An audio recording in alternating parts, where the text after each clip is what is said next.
এই দুনিয়া এখন তো আর সেই দুনিয়া নাই, মানুষ নামের মানুষ আছে দুনিয়া বোঝাই। সেই মানুষের ভিড়ে আমার আসল মানুষ নাই। এই দুনিয়া এখন তো আর সেই দুনিয়া নাই, মানুষ নামের মানুষ আছে দুনিয়া বোঝাই। সেই মানুষের ভিড়ে আমার আসল মানুষ নাই। ঠিক কিনা? এই যে আমাদের বিশাল জনসংখ্যা, এই জনসংখ্যাকে কি করে জনসম্পদে রূপান্তরিত করা যায় এ ব্যাপারে কথা বল। আল্লাহ তাআলা ইরশাদ করছেন, ওয়ালাকাদ কাররামনা বনি আদম ওয়া হামালনাহুম ফিল বাররি ওয়াল বাহরি ওয়া রাযাকনাহুম মিনাত তাইয়্যিবাত ওয়া ফাদ্দালনাহুম আলা কাসীরিম মিম্মান খালাকনা তাফদীলা। পড়েন আল্লাহু আকবার। রব্বুল আলামিন বলেন, ওয়ালাকাদ কাররামনা বনি আদম, আমি বনি আদমকে সম্মানিত করেছি, বনি আদমকে মর্যাদা দিয়েছি। ওয়া হামালনাহুম ফিল বাররি ওয়াল বাহর, বনি আদমকে জলে স্থলে স্থলে এবং সমুদ্রে চলাচলের বাহন দিয়েছি। ওয়া রাযাকনাহুম মিনাত তাইয়্যিবাত, তাদেরকে পবিত্র রিজিকের বন্দোবস্ত করেছি। ওয়া ফাদ্দালনাহুম আলা কাসীরিম মিম্মান খালাকনা তাফদীলা, আর আমি আল্লাহ যাদেরকে সৃষ্টি করেছি তাদের মধ্য থেকে বনি আদমকে আমি শ্রেষ্ঠ বানিয়েছি, সবার চেয়ে সেরা। আমাদের মতো করে আল্লাহ কাউকে বানায় নাই। দুই পায়ে ভর করে শির দ্বারা এরকম স্ট্যান্ড রেখে মাথা উঁচু করে দাঁড়াতে পারে এরকম কোন প্রাণী পৃথিবীতে আছে? এজন্য আল্লাহ বলেন, ওয়ালাকাদ কাররামনা বনি আদম, আমি বনি আদমকে সম্মানিত করেছি, তাদেরকে আমি মর্যাদা দিয়েছি। তাদেরকে আমি যত মর্যাদা দিয়েছি আমার কোন সৃষ্টিকে এত মর্যাদা দেই নাই। পড়েন সুবহানাল্লাহ। I have dignified the status of the sons of Adam, আদমের সব সন্তানের মর্যাদা আমি বাড়িয়েছি। আল্লাহ এখানে বলেননি ওয়ালাকাদ কাররামনাল মুমিনিন, আমি মুমিনের মর্যাদা বাড়িয়েছি, বলেছেন? আল্লাহ এখানে বলেন নাই ওয়ালাকাদ কাররামনাল মুসলিমিন, আমি মুসলিমের মর্যাদা বাড়িয়েছি। আল্লাহ বলেছেন ওয়ালাকাদ কাররামনা বনি আদম, আমি বনি আদমের সম্মান বাড়িয়েছি। হোক সে মুমিন কিংবা কাফের, মুসলিম কিংবা মুশরিক, আস্তিক কিংবা নাস্তিক, আরব কিংবা অনারব, যেই হোক না কেন আদম সন্তান সবগুলার মর্যাদা বাড়ায় দিয়েছে কে? সবার মর্যাদা আল্লাহ বাড়িয়েছে। মানুষ হিসেবে মর্যাদা। বিশ্বনবী সাল্লাল্লাহু আলাইহি ওয়াসাল্লাম ইহুদির লাশ দেখে দাঁড়িয়ে গেলেন। কার লাশ? ইহুদির লাশ দেখে দাঁড়ায় গেলেন। সাহাবারা বললেন, ইয়া রাসূলুল্লাহ, আপনি দাঁড়ালেন যে, এটা তো ইহুদির লাশ। বিশ্বনবী বললেন, আওয়ালাইসাত নাফসান, এটা কি মানুষ নয়? এটা হোক ইহুদি হোক খ্রিস্টান, এটা তো মানুষ। আমি মানুষ দেখে দাঁড়িয়েছি। আই স্যালিউট দ্য হিউম্যানিটি, আমি মানবতাকে সম্মান করেছি। পড়েন সুবহানাল্লাহ। তাহলে এই জমিনে মানুষের মর্যাদা বেশি, হোক আস্তিক হোক নাস্তিক, হোক মুমিন কিংবা কাফের। আদমের সন্তান হলে, মানুষ হলেই তার মর্যাদা বাড়িয়েছে কে? আমার কলিজার টুকরা যশোরের ভাইয়েরা, মানুষের মর্যাদা আল্লাহ এত বাড়িয়েছেন, মানুষ জীবিত থাকলেও যেমনি মর্যাদাবান, মরে গেলেও মর্যাদাবান। সুবহানাল্লাহ পড়েন। মানুষ মরে গেলে এই ডেড বডিটা কি হয়? পচে যায়, গলে যায়, মাটির সাথে মিশে যায়। তাই বলে আপনি ডেড বডির সাথে যাচ্ছে তাই করতে পারবেন না, পারবেন? কেউ যদি অন্যায় করে তাকে যদি আপনি শাস্তির আওতায় আনেন, যা মনে চায় করতে পারবেন না। তারা আগুন দিয়ে পোড়াতে পারবেন না, নাক কাটতে পারবেন না, কান কাটতে পারবেন না, অঙ্গ বিকৃতি করতে পারবেন না। কারণ মানব জাতির মর্যাদা স্বয়ং দিয়েছে কে? ডেড বডি পচে যাবে, গলে যাবে। তারপর ইসলাম বলে, না, খবরদার, এই মরা লাশটারও একটা মর্যাদা আছে না নাই? ইসলাম বলে এই লাশটা গলে যাবে, পচে যাবে, কিন্তু এটার অমর্যাদা করো না। কর্পূর দিয়ে, খেজুর পাতা দিয়ে, এটাকে ওয়ার্ম ওয়াটার দিয়ে, গরম পানি দিয়ে ধৌত করো। সাদা শুভ্র ধবধবে কাপড় দিয়ে লাশটাকে তুমি কাভার করো। তারপরে খাটিয়ার মধ্যে লাশটাকে রেখে বিশাল একটা প্রোগ্রাম করো, একটা ফিউনারাল প্রোগ্রাম করো। ওই প্রোগ্রামের ডানে বায়ে পেছনে লাশটারে রাখলে হবে না, প্রোগ্রামের একেবারে সামনটাতে তুমি লাশটাকে রাখো। সুবহানাল্লাহ। একটা ফিউনারাল প্রোগ্রাম করতে হবে, তাকে শেষ বিদায় জানাতে হবে, যেটাকে আমরা জানাজা বলি। কি বলি? জানাজা মানে মাইয়েতের জন্য দোয়া, তার জন্য দোয়া করা হয়, তাকে একটা সিস্টেমেটিক অর্ডারে কবরে রাখা হয়, সুন্দরভাবে সেটাকে কবরস্থ করা হয়, মাটি দেয়া হয়, পানি দেয়া হয়। তার মানে মরে গেলেও মানুষের সম্মান বাড়ায় দিয়েছে কে? এজন্য আল্লাহ বললেন ওয়ালাকাদ কাররামনা বানি আদম, বনি আদমের সম্মান মর্যাদা আমি আল্লাহ বাড়িয়ে দিয়েছি। মানুষের সম্মানে তুমি কখনো আঘাত করো না, ঠিক কি না? তাহলে ভাই, প্রথম মেসেজ হচ্ছে the first and foremost message tonight to the people of জাসর।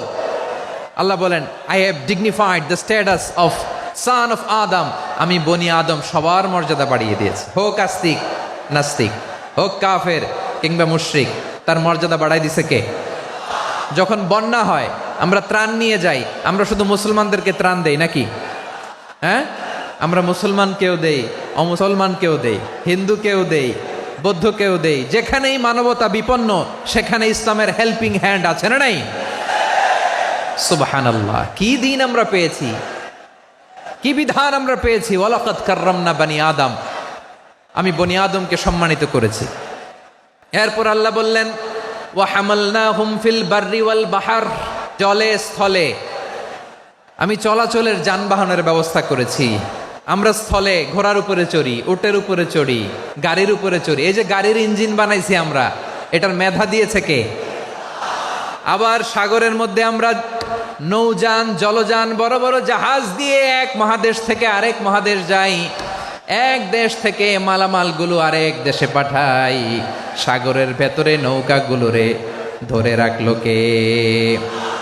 Wall ফুলকিল্লাতি তাজরি feel বাহরি বিমা ইয়ানফাউন নাস। মানুষের উপকার আছে এরকম সরঞ্জামাদি নিয়ে সাগরের উপরে বিশাল বিশাল জলযানগুলো চলে, এগুলো ডুবে যায় না, কাত হয়ে যায় না, পড়ে যায় না। এগুলোকে স্থিতিস্থাপকতাকে ঠিক করে রাখলো কে? আপনারা জাহাজ দেখেছেন? জাহাজ দেখছেন? বিশাল বিশাল জাহাজ, বিশাল জাহাজ মালামাল নিয়ে এক মহাদেশ থেকে আরেক মহাদেশে যায়। গত মাসে আমার জাপান সফর ছিল। এই যে বাংলাদেশে যে গাড়িগুলো চালান, বেশিরভাগ গাড়ি আসে কিন্তু জাপান থেকে। হাজার হাজার গাড়ি একটা জাহাজ বহন করতে পারে, হাজার হাজার গাড়ি। এটারে সাগরের মধ্যে ভাসাইলো কে? হাজার হাজার গাড়ি নিয়ে জাপানিজ গাড়িগুলো আমাদের চট্টগ্রামের এয়ারপোর্টের বন্দরে ভিড়ে। যুক্তরাষ্ট্রে আমি দেখেছি বিশাল বিশাল জাহাজ। আপনারা টাইটানিক জাহাজের নাম শুনেছেন? টাইটানিক জাহাজের 8 গুণ 10 গুণ বড় একটা জাহাজ আছে, আইকন অফ দ্য সি, আমি দেখে এসেছি। রয়্যাল ক্যারিবিয়ান দেখে এসেছি। সাগরের সামনে জেটিতে যখন দাঁড়ালাম, জাহাজটা যখন যায়, আমার মনে হচ্ছে একটা শহর, গোটা শহর, the entire city is floating on the water. পুরো একটা শহর মনে হয় পানির উপর দিয়ে ভেসে যাচ্ছে। পড়েন সুবহানাল্লাহ। এই যে আইকন অফ দ্য সি, এই ক্রুজ, এই জাহাজটা, এটার ভিতরে স্টেডিয়াম আছে। কিসের ভিতরে স্টেডিয়াম? কথা বুঝে নাই বোধহয়। স্টেডিয়াম কিসের ভিতর? সুইমিং পুল আছে, শপিং মল আছে, রেস্টুরেন্ট আছে, ক্লাব আছে, 3000 4000 রুম বিশিষ্ট, কক্ষ বিশিষ্ট হোটেল আছে। এই সবগুলোর নিয়ে এগুলো চলে সাগরের দোলার মধ্যে, জলোচ্ছ্বাসের মধ্যে। এই সাগরের ভেতরে এই জাহাজগুলোর ভাষায় রাখছে কে? সূরাতুর রহমান আল্লাহ তাআলা বললেন ওয়ালাহুল জাওয়ারিল মুনশাআতু ফিল বাহরি কাল আ'লাম ফাবিআইয়ি আলা, সবাই পড়েন ফাবিআইয়ি আলাই রাব্বিকুমা তুকাযযিবান। পাহাড় সম বড় বড় জাহাজগুলো মাল বোঝাই করে সাগরের মধ্যে ভেসে বেড়ায়। এগুলো দিয়ে মালামাল বহন করা যায়, মানুষরা এক দেশ থেকে আরেক দেশে যায়। এই জাহাজগুলোরে সাগরের ভেতরে ভাসায় রাখলো কে? এই আয়াতের ভেতরে আল্লাহ তাআলা সূরাতু বানী ইসরাঈলের এই চমৎকার আয়াতের ভেতরে আল্লাহ তাআলা বেসিকলি মানব জাতির প্রতি তার 4টি স্পেশাল অনুগ্রহের কথা বলেছেন। কয়টি? 2টা বলে ফেলছি। 1 নাম্বার ওয়ালাকাদ কাররামনা বানি আদম, আমি বনি আদমের সম্মান বাড়াইছি, নাকি মুসলমানদের? তাহলে human dignity, the first part of the verse talks about the human dignity.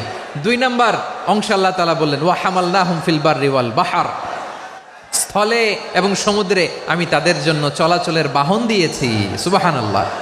তার মানে smooth movement on land and sea, জলে এবং স্থলে যাতে আমরা স্মুথলি মুভ করতে পারি আল্লাহ তাআলা দিয়েছেন। 3 নম্বরে আল্লাহ তাআলা বললেন ওয়া রাযাকনাহুম মিনাত তাইয়্যিবাত, মানুষের জন্য আমি পবিত্র রিজিকের ব্যবস্থা করেছি। জলে এবং স্থলে যত প্রাণী আছে সবগুলা প্রাণীকে রিজিক দেয় কে? আমাদেরকে রিজিক দেয় কে? সাগরের মাছগুলোকে, বড় বড় তিমি মাছগুলোরে রিজিক দেয় কে?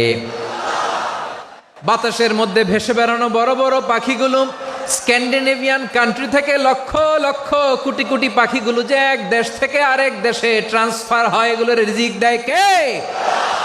রব্বুল আলামিন বলেন ওয়ামা মিন দাব্বাতিন ফিল আরদি ইল্লা আলাল্লাহি রিজকুহা ওয়া ইয়ালামু মুস্তাকাররাহা ওয়া মুস্তাওদাআহা কুল্লুম ফি কিতাবিম মুবিন। আল্লাহু আকবার।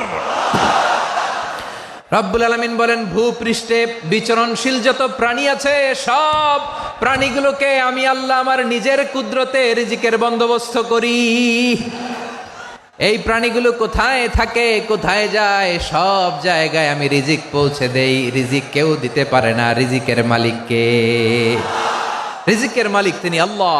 এজন্য আল্লাহ তাআলা বললেন ওয়া রাযাকনাহুম মিনাত তাইয়্যিবাত। এরপরে আল্লাহ বললেন ওয়া ফাদ্দালনাহুম আলা কাসীরিম মিম্মান খালাকনা তাফদীলা। আমি যত প্রাণী সৃষ্টি করেছি সকল প্রাণীর মধ্যে মানুষের মর্যাদা শ্রেষ্ঠত্ব আমি দিয়েছি। সুবহানাল্লাহ পড়েন। তাহলে 1 নম্বরে আল্লাহ বললেন আমি বনি আদমের মর্যাদা বাড়ালাম। এরপরে বললেন স্থলে এবং সমুদ্রে চলাচলের জন্য যানবাহন দিলাম। 3 নম্বরে আল্লাহ বললেন পবিত্র রিজিকের ব্যবস্থা করে দিলাম। এরপরে আল্লাহ বললেন যত প্রাণী আছে, সৃষ্টি আছে, সবগুলার উপরে আমি মানুষকে শ্রেষ্ঠত্ব দিলাম।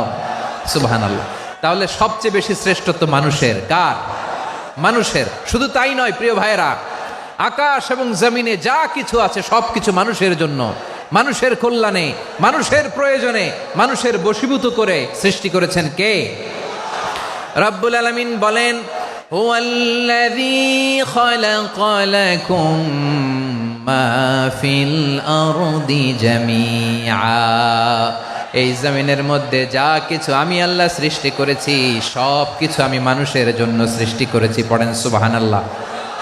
হুয়াল্লাযী খালাকা লাকুম মা ফিল আরদি জামিআ, যা আছে সব আমাদের জন্য, সব আমাদেরকে সার্ভিস দেওয়ার জন্য, আমাদের উপকারের জন্য, আমাদের কল্যাণের জন্য। আওয়াজ করে সবাই পড়ুন আল্লাহু আকবার।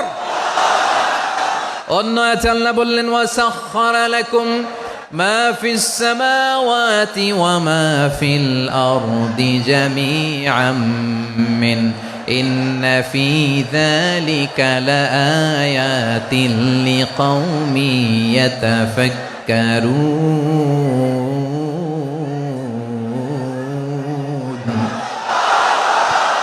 প্রথম আয়াতে আল্লাহ বললেন জমিনে যা আছে সব তোমাদের কল্যাণে আমি সৃষ্টি করলাম।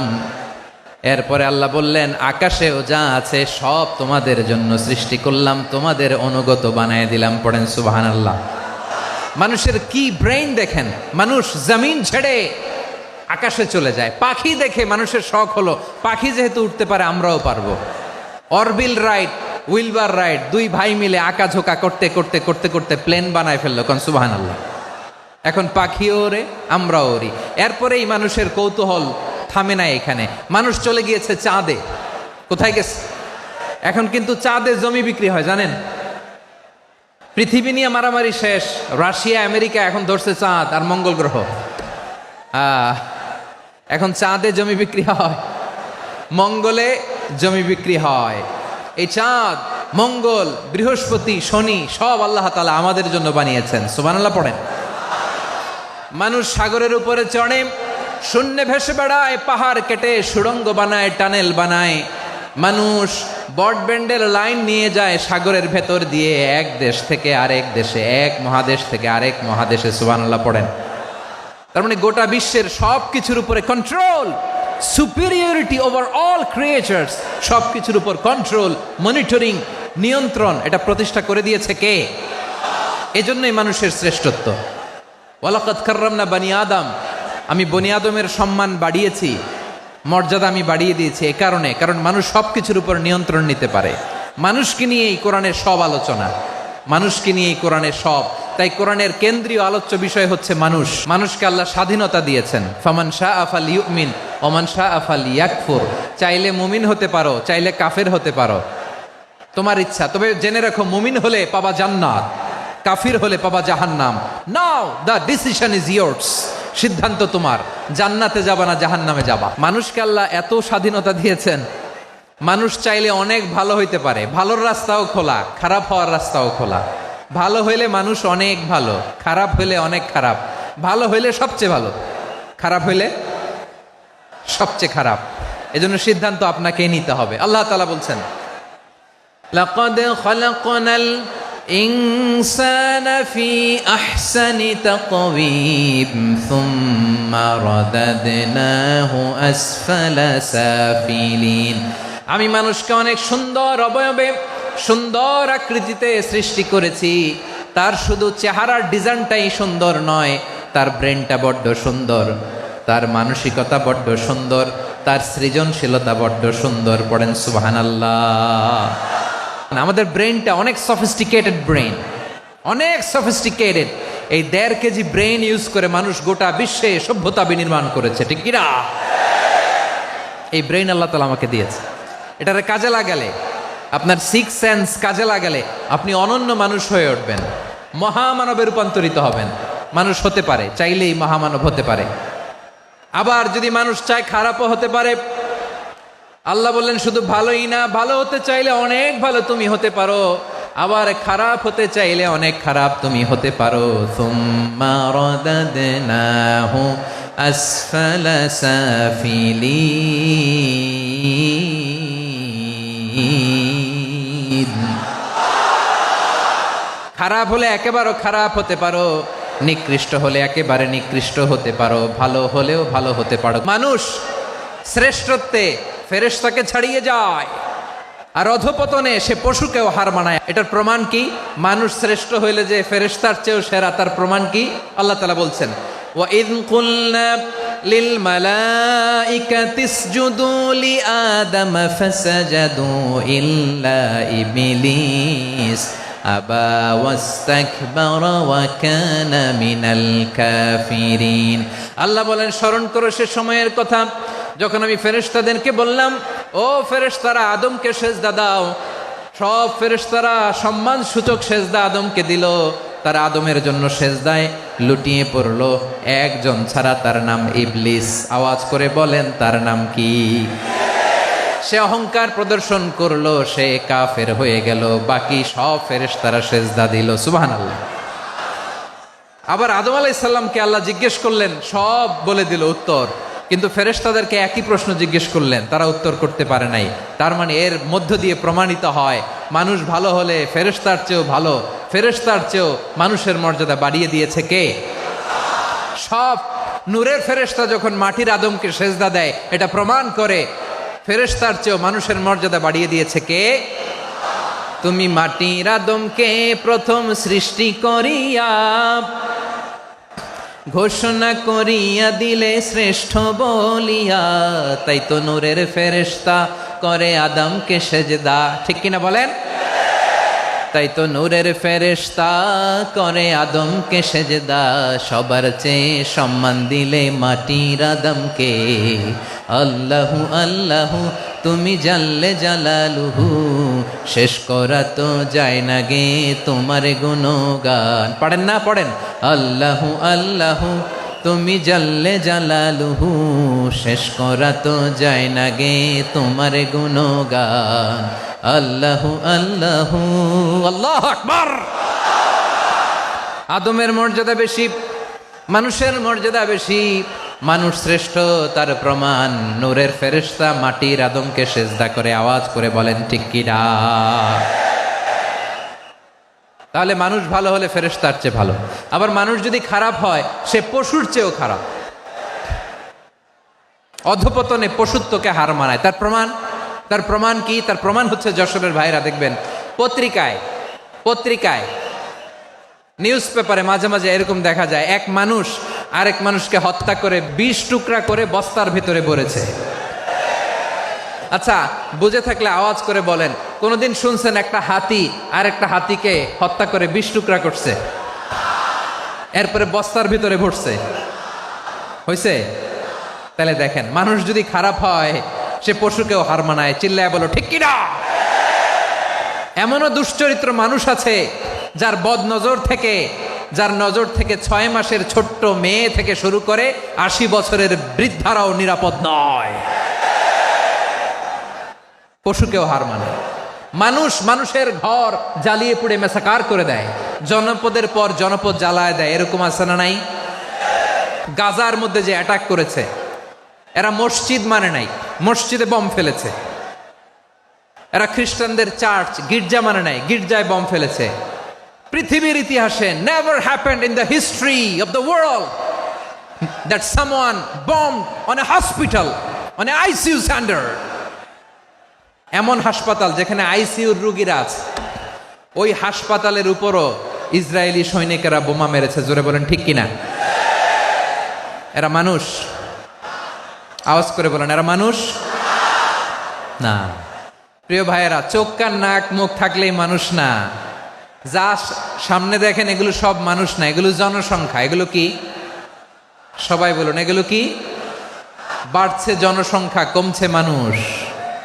এই দুনিয়া এখন তো আর সেই দুনিয়া নাই, মানুষ নামের মানুষ আছে দুনিয়া বোঝাই,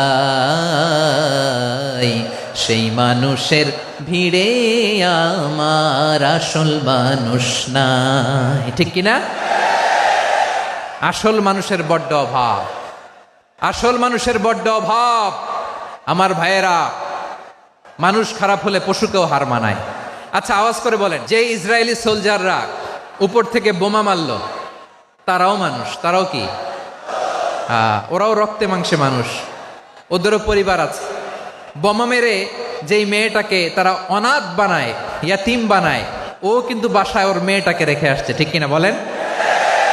বম্বিং করে যে বাবাকে মেরে, স্বামীকে মেরে স্ত্রীকে বিধবা বানায়, তারও ঘরে স্ত্রী আছে।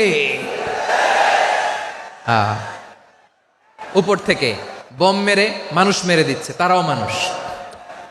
1945 সালের 6 আগস্ট আমেরিকান সোলজাররা হিরোশিমায় বম মেরেছে। আমি নিজে দেখে এসেছি জাপানের হিরোশিমাতে। সকাল 8:15 মানুষ কেউ অফিসে যাচ্ছিল, কেউ খেতে খামারে কাজ করতে যাচ্ছিল। লিটল বয় নামে একটা বোম মেরেছে তারা। এই বোমের আঘাতে, পারমাণবিক এই বোমার রেডিয়েশনে আঘাতে বোম ব্লাস্ট হওয়ার পরে মুহূর্তের মধ্যে 1,40,000 নাই। উপর থেকে যারা মারতেছে এরাও মানুষ, যাদেরকে মারলো তারাও। তার মানে মানুষে মানুষে পার্থক্য আছে না? নেই? মানুষে মানুষে পার্থক্য আছে। নাক কান চোখ মুখ থাকলেই মানুষ নয়। বাড়ছে জনসংখ্যা, কমছে মানুষ। চিল্লায় বলো ঠিক কিনা। ভালো মানুষ যারা জগৎটাকে এনলাইটেন করবে, যারা সত্যের বীর সেনানী হয়ে দাঁড়াবে, যারা সত্যের পক্ষে কথা বলবে, যারা জালিমের মসনদকে ভেঙে খান খান করে দেবে, এরকম হওয়ার দরকার আছে না নাই? এরকম ভালো মানুষ আমরা হতে চাই কি চাই না? মানুষকে যত্ন নিলে মানুষ যে কত ভালো হয় আপনি কল্পনাও করতে পারবেন না। মানুষকে নার্চারিং করলে, মানুষকে পলিশ করলে, মানুষকে গ্রুমিং করলে, মানুষকে সঠিক তারবিয়া দিলে মানুষ অনন্য হয়ে ওঠে। প্রতিটি মানুষ অনন্য। আমি অনন্য, আপনি অনন্য, আমরা সবাই অনন্য। সুবহানাল্লাহ বলেন। মানুষকে আল্লাহ তাআলা দিয়েছেন অসীম ক্ষমতা, অসীম ক্ষমতা। সুবহানাল্লাহ। একটা মানুষ পারে না এমন কিছু নাই, বিশ্বাস করতে হবে। মানুষ যা কল্পনা করতে পারে ওইটা মানুষ করে দেখাতে পারে। তুমি তোমার কল্পনার রাজ্যকে সাজাও, তোমাকে হারাতে পারে এমন কোন শক্তি আল্লাহর জমিনে নাই। তোমার কি শক্তি, কি সম্ভাবনা তুমি জানোই না মিয়া। তুমি এদিকে তাকাও কেন? তোমার রাস্তা তো ওই দূরে। তুমি কোথায় যাবে, আল্লাহ তোমার টেনে কোথায় নিয়ে যাবে তুমি কিছুই জানো না। প্ল্যান বিগ, ড্রিম বিগ, কল্পনার শক্তিকে বড় করো। মানুষ যা কল্পনা করতে পারে মানুষ তা করে দেখাতে পারে। মানুষের কাছে অসাধ্য কিছু নাই, মৃত্যু ছাড়া, অ্যাকসেপ্ট ডেথ, মৃত্যু ছাড়া মানুষ সবকিছুকে জয় করতে পারে। তোমার জন্ম হয়েছে জিতার জন্য, বিজয়ের জন্য তোমার জন্ম। মানুষের শুরুটাই হয় বিজয় দিয়ে। আমরা যখন আমার পিতার পৃষ্ঠদেশে ছিলাম, পিতার পৃষ্ঠদেশ থেকে শুক্রাণু যখন মায়ের গর্ভদেশে যেয়ে পড়ে, কতটা শুক্রাণু ভ্রমণ শুরু করে জানো? 20 কোটি শুক্রাণু। একবার সিমেন আউট হলে সেখানে 20 কোটি শুক্রাণু থাকে, ভ্রমণ শুরু করে। ওই 20 কোটি শুক্রাণুর মধ্য থেকে তুমি আমি আজকে এক বিকশিত শুক্রাণু মানব রূপে পৃথিবীতে এসেছি। সুবহানাল্লাহ। ওই 20 কোটি শুক্রাণুর প্রতিযোগিতায় সবাইরে পেছনে ফেলে সেদিন আমি সফল হয়েছিলাম, সেদিন আমি বিজয়ী হয়েছিলাম। সেদিন আমি এত ছোট ছিলাম, মাইক্রোস্কোপ দিয়েও আমার অস্তিত্ব টের পাওয়া যায় না। আমি এত তুচ্ছ ছিলাম, নগণ্য ছিলাম। আমার কান ছিল না, আমার চোখ ছিল না, আমার হাত ছিল না, আমার জন্য রিকমেন্ডেশন করার মতো মামু ছিল না, খালা ছিল না, কেউ ছিল না। তারপরেও ওই প্রতিযোগিতায়, ওই কম্পিটিশনে যখন আমারে কেউ হারাতে পারে নাই, আল্লাহর জমিনেও আমারে কেউ হারাতে পারে না। হারার জন্য তোমার জন্মই হয় নাই, তুমি আসছোই জিতার জন্য। সুবহানাল্লাহ। বিশ্বনবী বলেন, আন্নাসু মাআদিন কামাআদিনি যাহাবি ওয়াল ফিদ্দা খিয়ারুহুম ফিল জাহিলিয়াতি খিয়ারুহুম ফিল ইসলাম। Peoples are like mines of gold and silver. সোনার খনি, রূপার খনি, এর চেয়েও বড় খনি হচ্ছে এই মানব সম্পদের খনি। আওয়াজ করে বলেন আল্লাহু আকবার। আল্লাহ তাআলা এই সম্পদ আমাদেরকে দিছে। বিশ্বনবী বলেন, মানুষ হচ্ছে খনির মতো। খিয়ারুহুম ফিল জাহিলিয়াতি খিয়ারুহুম ফিল ইসলাম। জাহিলি যুগে যারা সেরা, ইসলামেও তারা সেরা। ইদা ফাকুহু, যদি তারা বুঝবান হয় তাহলে তাদেরকে সেরা বানায় দিবে কে? তাহলে মানুষের চেয়ে সেরা কেউ হতে পারে? মানুষের চেয়ে অনন্য কেউ হতে পারে? মানুষকে কেউ হারাতে পারে? আওয়াজ করে বলো, তোমাকে কেউ হারাতে পারবে? এই সাহস জাগছে আজকের আলোচনা থেকে। আমি তুমি অনন্য, আমাকে তোমাকে হারায় দেওয়া এত সহজ না, ঠিক কি না? একটা কথা জীবনের সাথে সেট করে নিতে হবে, আমি জিতি নয় শিখি, আমি কখনো হারি না। তাহলে বিশ্বনবী বললেন, নাসু মাআদিন, মানুষ হচ্ছে খনি, এই খনির যত্ন নিতে হবে। মা বাবা যারা এসেছেন, আপনার ছেলে মেয়ের যত্ন নেন। আপনার ছেলের মধ্যে যে কি পটেনশিয়াল আপনি জানেন না। আপনার এই ছোট্ট অবুজ ছেলেটাই আগামী দিনের শায়েখ আহমদুল্লাহ হবে। আপনার হেফজখানায় পড়া ওই ছোট্ট ছেলেটাই আগামী দিনের আল্লামা মামুনুল হক হবে। আপনার ওই ছেলেটা আমির হামজা হবে, আব্দুল হাই সাইফুল্লাহ হবে। এভাবে বড় বড় আলেম হবে, তারা যুগশ্রেষ্ঠ আলেম হবে। সেই একদিন এই বাংলাদেশের পার্লামেন্টে যে বক্তব্য দিয়ে যশোরের পক্ষে কথা বলবে। আপনি জানেন না, কাউকে ছোট করবেন না আপনি, ওর কনফিডেন্স আপনি কমাবেন না, আপনি কমাতে পারেন না। প্যান্ডেলে আমার যে মা বোনেরা আছেন, ছেলে মেয়েদেরকে কখনো ছোট করে কথা বলবেন না। ও যে কোথায় যাবে আপনি জানেন না, আপনি মা হয়ে তাকে সাহস দিবেন, তার কল্পনার জগৎটাকে সাজাতে তাকে উৎসাহিত করবেন, ঠিক কিনা বলেন? আর আমার প্যান্ডেলের আমার প্রিয় শ্রদ্ধাশীলা মায়েরা বোনেরা, আপনারা তো আরো দামি সম্পদ। বিশ্বনবী বলেন, আর দুনিয়া কুল্লুহা মাতা। আল্লাহ আল্লাহ আল্লাহ। বিশ্বনবীর কথার ওজন দেখেন, আর দুনিয়া কুল্লুহা মাতা ওয়া খায়রু মাতা'আদ দুনিয়াল মারআতুস সালিহা। বিশ্বনবী বলেন, দুনিয়ায় যা দেখো সব আল্লাহর দেওয়া অ্যাসেট, মানে সম্পদ। আর এত অ্যাসেটের ভিড়ে সবচাইতে শ্রেষ্ঠ সম্পদ হচ্ছে নেককার নারী। সুবহানাল্লাহ। ভাইয়েরা, বোনের সাথে খারাপ আচরণ করো না। সন্তান, মায়ের সাথে খারাপ আচরণ করো না। আমাদের মায়েরা আমাদের asset, they are our priceless asset. কারণ এই মায়েদের পেটে এসেছে আল্লাহর ওলিরা, এই মায়েদের পেটে এসেছে খান জাহান আলী, এই মায়ের পেটে এসেছে শাহজালাল ইয়ামানি, এই মায়ের পেটে এসেছে আল্লাহর সব নবীরা। নাকি নবীরা আকাশ থেকে ধপ করে জমিনে নেমে আসছে? মায়ের পেটে আসছে। এই মায়ের পেটগুলো খনি। আমার সম্মানিতা মায়েরা বোনেরা, নিজেকে ইসলাম দিয়ে সাজান, নিজেকে পবিত্র রাখুন। নিজের আব্রু ইমান ইজ্জতের হেফাজত করুন, কোরআন পড়ুন, সুন্নাহ পড়ুন। আপনি জানেন না আপনার গর্ভে কে আসছে, কোন ক্ষণজন্মা পুরুষকে আল্লাহ তাআলা আপনার গর্ভে পাঠাবে আপনি জানেন না। মায়েরা নিজেদেরকে পবিত্র রাখুন, ইসলাম চর্চা করুন, কোরআন চর্চা করুন, নৈতিকতা দিয়ে নিজেকে সাজান। যশোরের জেনজি, নিজেদেরকে প্রস্তুত রাখো আগামীর বাংলাদেশের জন্য। নৈতিকতা, মোরালিটি, ভ্যালিউজ দিয়ে নিজেকে সাজাও, ইসলাম দিয়ে নিজেকে সাজাও, কারণ আগামীর বাংলাদেশ ইসলামের বাংলাদেশ। বাংলাদেশের আসল পরিচয় ইসলাম। বাংলাদেশের আসল পরিচয় কি? সবাই বলে না, আওয়াজ করে, এদেশের আসল পরিচয়।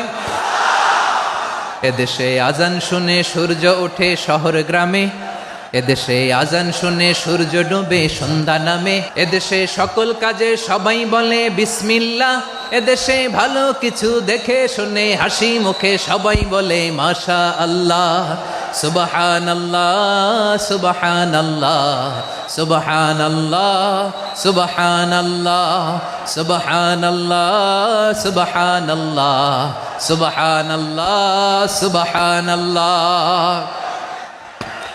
ও নবীন তরুণ, তোমার কিসের এত ভয়? জেনে রেখো বাংলাদেশের আসল পরিচয়।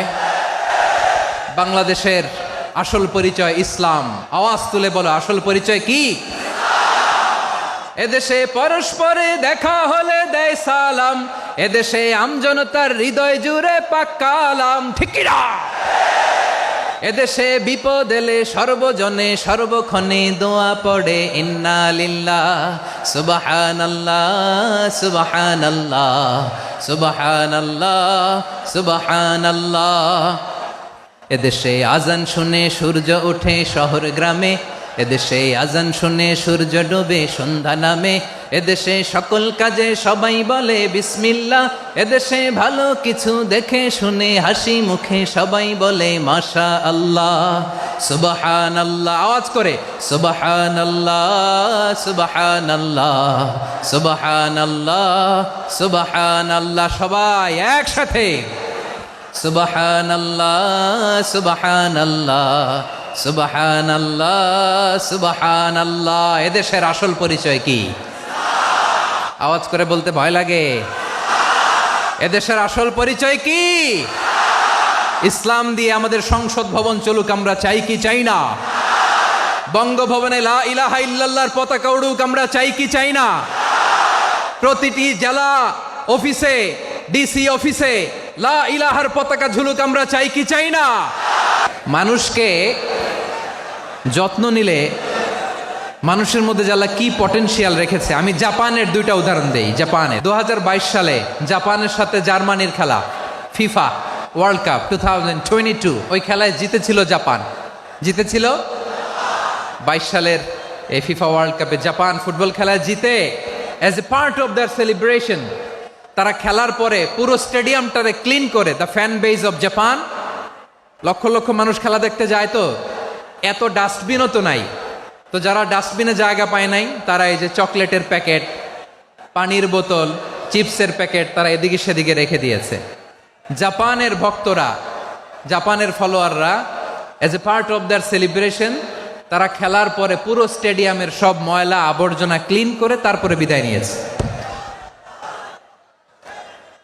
তাদেরকে কি ক্লিন করার দায়িত্ব দেওয়া হয়েছিল?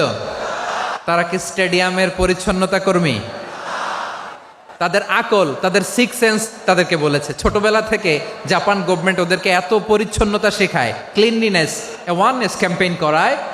ক্লাসে আমি দেখেছি, ক্লাসে নিজের বেঞ্চ নিজে মুছে, ক্লাসের মাঝখানে একটা সময় দেয়, নিজের টেবিল নিজে মুছে, নিজের ক্লাসরুমটা নিজে পরিষ্কার করে। রাস্তাঘাটে একটা ধুলা নাই, ময়লা নাই, একটা টিস্যু নাই। খেলার পরে গোটা বিশ্বকে তাক লাগিয়ে দিয়েছে। জাপানের ফ্যানরা সবার রেখে যাওয়া গার্বেজ, টিস্যু, বোতল পরিষ্কার করে তারপরে স্টেডিয়াম থেকে বিদায় নিয়েছে। আমরা কেন এমন হইতে পারলাম না? জাপানের যারা এগুলো করছে ওদের 3টা করে চোখ না? চোখ তো 3টা, জাপানা লাগো। জাপানা লাগো হাত তো 4টা, কান তো 6টা।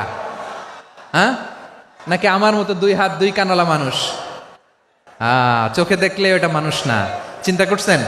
তার মানে জাপানিজদেরকে যে গ্রুমিং করে শিখানোর মাধ্যমে পরিচ্ছন্ন বানানো গেছে, ওরা যেমনি মানুষ আমরাও মানুষ, আমাদের সন্তানদেরকে শেখালে তারাও পারবে। পারবে কিনা? 2 নম্বর উদাহরণ বলি। চট্টগ্রাম ফেনীতে যারা গিয়েছেন, মেঘনা গোমতী ব্রিজ প্রকল্প নাম শুনছেন? মেঘনা একটা ব্রিজ পার হওয়া লাগে। এই মেঘনা গোমতী, এখানে 3টা ব্রিজ কাঁচপুর সহ, এই 3টা ব্রিজের নির্মাণ কাজ, রেনোভেশনের কাজ দেয়া হয়েছিল জাপানের একটা কোম্পানিকে। কাকে?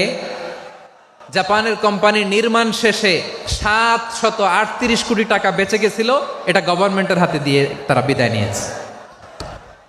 কত টাকা? 738 কোটি টাকা। যত প্রাক্কলিত ব্যয় নির্ধারণ করা হয়েছে সব টাকা সরকার, তৎকালীন সরকার 2019-এর সরকার কারা ছিল তো জানেন? এই 2019-এর সরকার তাদেরকে দিয়েছে। তারা রিনোভেশন নির্মাণ শেষে 738 কোটি টাকা অতিরিক্ত বেঁচে গেছিল, এটা আবার গভর্নমেন্টের হাতে বুঝাই দিয়ে তারা বিদায় নিচ্ছে। আমরা কেন এমন হইতে পারলাম না? জাপানের ওরাও মানুষ, আমরাও মানুষ, তার মানে মানুষে মানুষে পার্থক্য আছে না নাই? আচ্ছা, জাপানের 2টা উদাহরণ দিলাম, এবার আমার দেশের 2টা উদাহরণ দিব না? বাংলাদেশের 2টা উদাহরণ দেয়। 1 নম্বর উদাহরণ, গত সপ্তাহে আপনারা জানেন কক্সবাজার আমার একটা প্রোগ্রাম ছিল, তো হেলিকপ্টারে গিয়েছিলাম। ফেনী জেলা যখন পার হচ্ছি, আমি দেখলাম 3টা উইন্ডমিল চিনেন তো? বিশাল পিলার, 3টা-4টা পাখা থাকে। বায়ু বিদ্যুৎ কেন্দ্র, বাংলাদেশের প্রথম বায়ু বিদ্যুৎ কেন্দ্র এটা। মুহুরী প্রজেক্ট বলে ওটার, সম্ভবত মুহুরী প্রজেক্ট। তো সাগরের বাতাসের ঝাপটায় এটা ঘুরে এনার্জি হয়, ইলেকট্রিসিটি উৎপাদন হয়। তো আমি পাইলটকে বললাম, ভাই এগুলো থেকে কেমন ইলেকট্রিসিটি উৎপাদন হয়? কয়, হুজুর একটুও হয় না, কিছুই হয় না। কিছুই হয় না মানে? বলে, হুজুর বাংলাদেশে যত উইন্ডমিল আছে এটার পাখা একটাও ঘুরে না। আল্লাহ, বলেন কি? তাহলে এই যে কোটি কোটি টাকা ব্যয় করে যে উইন্ডমিল, কয় হুজুর উপরে ফিটফাট, ভিতরে সদরঘাট। তার মানে কোটি কোটি টাকা দিয়ে এই উইন্ডমিল বানায়, এখানে কিছু নাই। দুর্নীতির আড্ডাখানা, আখড়াখানা বাংলাদেশ, ঠিক কিনা বলেন? হায় রে, জাপানিজরাও মানুষ, আমরাও মানুষ। আমার এক নিকটাত্মীয় সরকারি চাকরিজীবী, উনি আমাকে বললেন, বাংলাদেশের আর একটা উদাহরণ দেখি। উনি আমাকে বললেন যে প্রতি বছর আমাদের অফিসের ফার্নিচার চেঞ্জ করে। আমি বললাম, প্রতি বছর ফার্নিচার চেঞ্জ করে কেন? বলে যে ফার্নিচার নতুন পারচেজ করলেই তো ওইখানে টাকা, নতুন কিনতে পারলেই টাকা, নতুন উন্নয়নের সবক শোনাতে পারলেই টাকা। প্রথম আলোর রিপোর্ট, কি আলো? প্রথম আলোর রিপোর্ট, গত 15 বছরে উন্নয়নের নামে লুটপাট হয়েছে প্রায় 3.25 লাখ কোটি টাকা। কার রিপোর্ট? আমাদের বানানো কথা। প্রথম আলোর রিপোর্ট। গত 15 বছরে কারা ছিল জানেন তো? হ্যাঁ, শুধু ওনাদেরকেই দোষ দিয়ে লাভ নাই।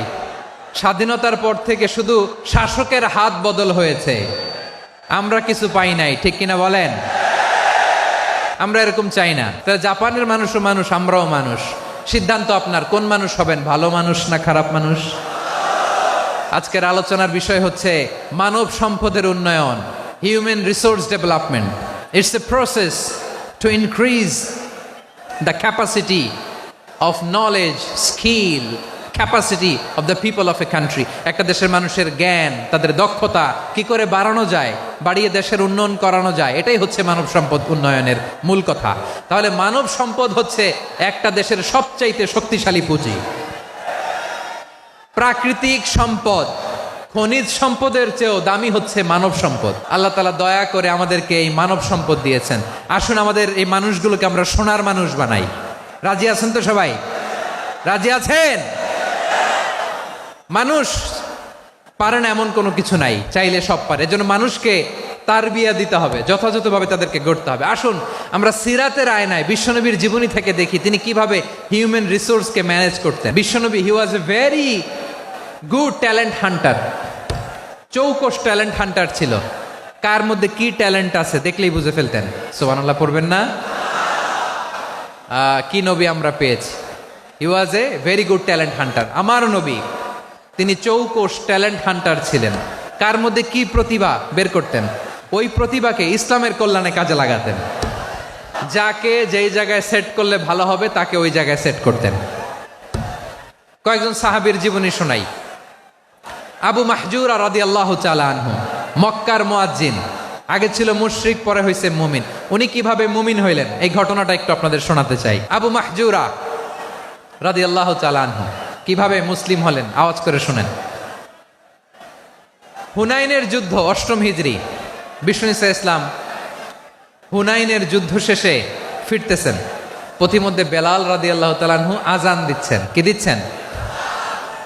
তো পাশে ছিল মুশরিকদের একটা পল্লী, কিছু মুশরিক তরুণ, কিছু অমুসলিম কিশোর, তারা আজানকে ব্যঙ্গ করতেছে।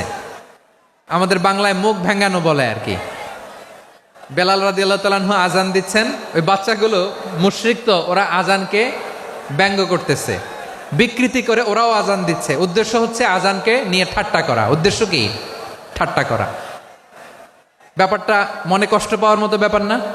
কিন্তু বিশ্বনবী ওইখানে দেখেন কি খুঁজলেন। বিশ্বনবী খেয়াল করলেন অমুসলিম কিশোরদের মধ্য থেকে একটা কিশোরের গলাটা বড় দরাজ গলা, কণ্ঠটা বড় সুন্দর। খেয়াল করে দেখলেন যে কিছু কিশোর বেলালের আজানকে ব্যঙ্গ করে, বিকৃতি করে, কিন্তু একজনের কণ্ঠ দেখতে পাচ্ছেন না এত দূরে, কিন্তু কণ্ঠটা বড় সুন্দর, দরাজ গলা। বিশ্বনবী সাহাবীদেরকে বললেন, ধরো এগুলারে, ধরো। সবগুলারে ধরে বিশ্বনবীর সামনে আনা হলো। ওরা হাঁটু গেড়ে বসলো।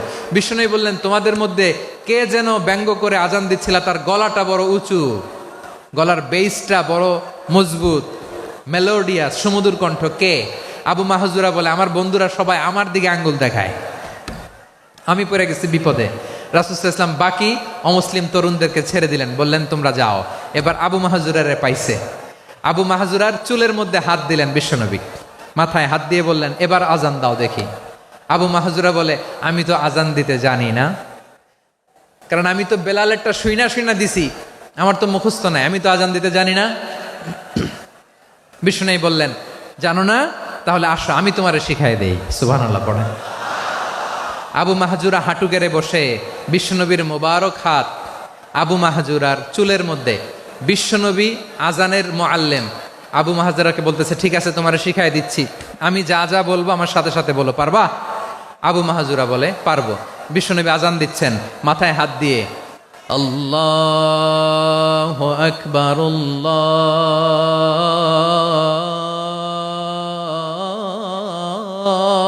আল্লাহু আকবার। আবু মাহজুরা এই বাক্যটা পড়লেন। বিশ্বনবী দ্বিতীয় বাক্য পড়তে আরম্ভ করলেন, আল্লাহু আকবার,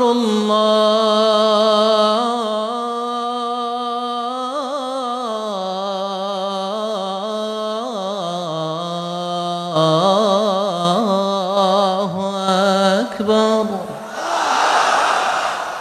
আবু মাহজুরা এই বাক্যটাও বললেন। বিশ্বনবী আবু মাহজুরার মাথার মধ্যে হাত দিয়ে তৃতীয় বাক্য বললেন, আশহাদু আল্লা ইলাহা ইল্লাল্লাহ।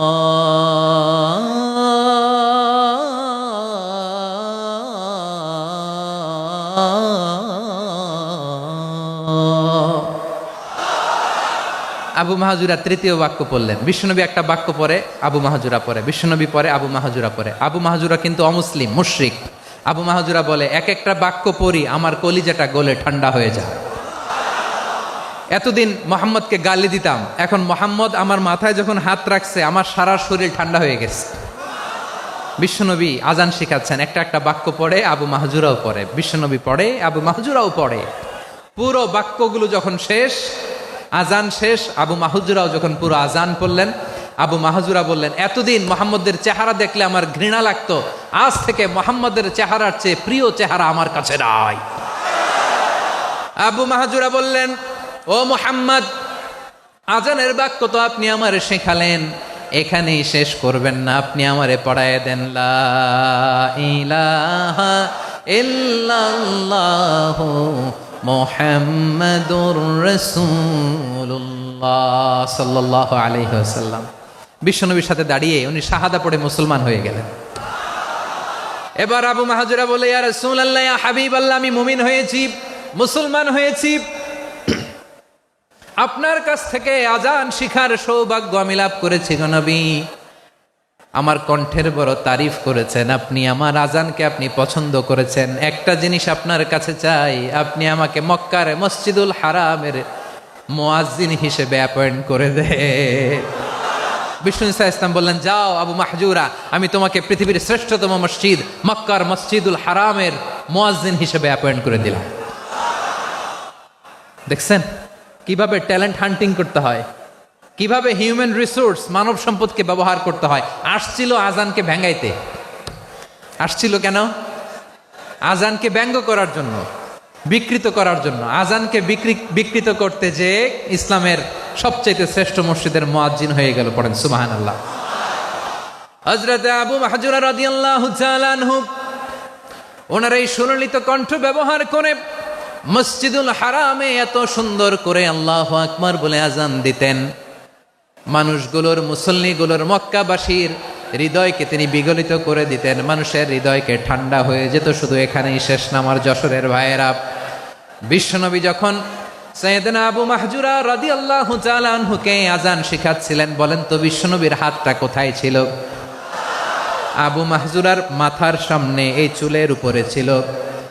আবু মাহজুরা ওই স্মৃতিটাকে ধারণ করবার জন্য, ওই স্মৃতিকে বহন করার জন্য বিশ্বনবীর মোবারক হাত আবু মাহজুরার কপালের চুলের যেই জায়গায় লেগেছে, মৃত্যুর আগের দিন পর্যন্ত আবু মাহজুরা মাথার ওই চুলে কোনোদিন ছুরি আর কামার লাগায় নাই, সেখানে কেচি লাগায় নাই, চুলের মধ্যে খুর লাগায় নাই। আবু মাহজুরা ডান দিকের চুল কাটতো, বাম দিকের চুল কাটতো, পেছনের চুল কাটতো, সামনের চুল কাটতো না। আবু মাহজুরা রাদিয়াল্লাহু তাআলা আনহুর সামনের চুলগুলো বড় হতে হতে যখন এত বড় হয়ে যায়, তিনি চুলগুলো পেঁচিয়ে মাথার মধ্যে রাখতেন। তারপরে তিনি পাগড়ি পরতেন। সবাই জিজ্ঞেস করতো, আবু মাহজুরা এটা আবার কেমন স্টাইল? দেখতে তোমারে কি বিদঘুটে লাগে, কেমন অড লাগে, কেমন খারাপ দেখা যায়। মক্কায় এমন কোনো মানুষ তো দেখি নাই, ডানে চুল কাটে, বায়ে চুল কাটে, পেছনে চুল কাটে, সামনে কাটে না। ওরে আবু মাহজুরা, কেমন দেখা যায় তোমারে, তুমি সামনের চুল কাটো না কেন? আবু মাহজুরা বলে, আমি হাঁটু গেড়ে পেয়ারা নবীর সামনে বসেছিলাম, আমার এই মাথার চুলের মধ্যে মুবারক হাত লাগিয়ে বিশ্বনবী নিজে আমাকে আজানের প্রতিটা বাক্য শিক্ষা দিয়েছেন। বিশ্বনবীর মোবারক হাত, পবিত্র হাত আমার মাথার চুলের যেই জায়গায় লেগেছে, আমি চাই ওই চুলগুলা নিয়ে আমি আমার কবরের ভিতরে যাব। সাইয়েদনা আবু মাহজুরা রাদিয়াল্লাহু তাআলা আনহু ইন্তেকালের আগের পর্যন্ত মাথার সামনের চুলগুলা কাটে নাই। মাথার সামনের চুল তিনি কাটেন নাই। সুবহানাল্লাহ বিহামদি। কেমন ভালোবাসতেন বিশ্বনবী সাহাবীদেরকে, সাহাবারা কেমন ভালোবাসতেন বিশ্বনবীকে। সামনের চুলগুলো বড় হতে হতে এত বড় ছিল, পেঁচিয়ে রেখে পাগড়ি পরতেন, কাটতেন না। নবীর হাত লেগেছিল। সুবহানাল্লাহ পড়েন। তাহলে what is the lesson, moral of the story কি? মোরাল অফ দ্য স্টোরি হচ্ছে, আসছিল আজানকে ব্যঙ্গ করার জন্য, বিকৃত করার জন্য, হয়ে গেল মসজিদুল হারামের মুয়াজ্জিন। দেখেন বিশ্বনবী একটা খারাপ সিচুয়েশনের মধ্যে থেকে কি ভালো জিনিস বের করে আনলেন। আমি যে শুরুতে বলেছি কিভাবে তিনি হিউম্যান রিসোর্সকে ডেভেলপ করেছেন, ম্যানেজ করেছেন। তিনি যে চৌকস ট্যালেন্ট হান্টার ছিল, দেখেন সবার মধ্যে থেকে এর বাছাই করে মুয়াজ্জিন বানাই দিয়েছেন। সুবহানাল্লাহ পড়েন। তার মানে এই না সবাইরে ধরে ধরে উনি মুয়াজ্জিন বানাইছেন। যার যেই ট্যালেন্ট আছে তাকে ওই কাজে অ্যাসাইন করেছেন। যার যেই প্রতিভা আছে তার প্রতিভাকে ইসলামের কাজে লাগিয়েছেন। সুবহানাল্লাহ পড়েন। যায়েদ বিন সাবিত রাদিয়াল্লাহু তাআলা আনহু নাম শুনেছেন? বিশ্বনবী দেখলেন মদিনার এই আনসারী সাহাবী হাইলি ট্যালেন্টেড, ইন্টেলেকচুয়াল, মেরিটোরিয়াস, জ্ঞানের প্রতি তার আকর্ষণ, মারাত্মক আকর্ষণ। বিশ্বনবী তাকে দায়িত্ব দিলেন, কোরআন যা নাজিল হয় তুমি লিখো, কাতিবুল ওয়াহি বানায় দিলেন। সুবহানাল্লাহ। যায়েদ বিন সাবিতরে আবার আজান শিখান নাই, কারণ তার মধ্যে বিশ্বনবী প্রতিভা দেখেছেন, একাডেমিক প্রতিভা। বিশ্বনবীর একাডেমিক প্রজেক্টগুলো তিনি হ্যান্ডেল করতেন। যায়েদ বিন সাবিত ছিল বিশ্বনবীর ব্যক্তিগত সচিব। কি ছিল? ব্যক্তিগত সচিব। বোঝেন নাই? বিশ্বনবীর ব্যক্তিগত সচিব এবং দোভাষী। ইহুদিরা কিছু লিখে দিলে এটার অর্থ বিশ্বনবীরে বুঝায় দিতেন। আবার ইহুদিদের কাছে কিছু লিখতে হলে তিনি লিখে দিতেন। বিশ্বনবী একদিন বললেন, ইন্নী ওয়াল্লাহি মা আমানু ইয়াহুদা আলা কিতাব। ইহুদিরা যে চিঠি পাঠায় অর্থ তো বুঝি না, আরেক ইহুদি আইনে অর্থ করা লাগে। আবার ইহুদিদের কাছে কিছু লিখে পাঠাইতে চাইলে আমরা তো লিখতে পারি না, ইহুদিরে দিয়ে লেখা লাগে। ওরা যে পয়রা শোনায় লিখে দেয়, আমি ওদের বিশ্বাস করি না। আমার নিজের একজন লোক দরকার। বিশ্বনবী এই যায়েদ বিন সাবেতকে চুজ করলেন ল্যাঙ্গুয়েজের জন্য। উনি বললেন, যায়েদ, তোমার সফট স্কিলকে ডেভেলপ করতে হবে, তুমি হিব্রু ল্যাঙ্গুয়েজ শিখে ফেলো। যায়েদ বিন সাবেত বলল, বিশ্বনবীর মোটিভেশন আর ইন্সপিরেশন পেয়ে আমি 15 দিনে ইহুদিদের এই হিব্রু ল্যাঙ্গুয়েজ শিখে ফেললাম। শুধু শিখে ফেললাম না, হাত্তা হাদিকতু, even I became master in the language. এই ভাষা আমি পারদর্শী হয়ে গেলাম। এরপরে ইহুদিরা চিঠি লিখে পাঠালে আর কোনো ইহুদি ডাকা লাগতো না, আমি নবীর এটার অর্থ শুনে পরে বুঝাই দিতাম। আবার ইহুদিদের কাছে চিঠি লেখা লাগলে আমি যায়েদ বিন সাবেত চিঠি লিখে দিতাম। সুবহানাল্লাহ। দেখেন, এত সাহাবীর মধ্য থেকে বিশ্বনবীর একাডেমিক প্রজেক্ট, ব্যক্তিগত সচিব, দোভাষী হিসেবে তিনি যায়েদ বিন সাবেতের মতো তরুণকে নির্বাচিত করেছেন। কেমন ট্যালেন্ট হান্টার ছিল আমার নবী! সুবহানাল্লাহ পড়বেন না? বিশ্বনবীর ইন্তেকালের পরে সাইয়েদনা আবু বকর রাদিয়াল্লাহু তাআলা আনহু যখন খলিফা হয়ে আসলেন, কোরআনকে সংকলনের দায়িত্ব দেয়া লাগবে, কোন সাহাবীকে দিবেন? সব সাহাবারা মিলে পরামর্শ করলেন।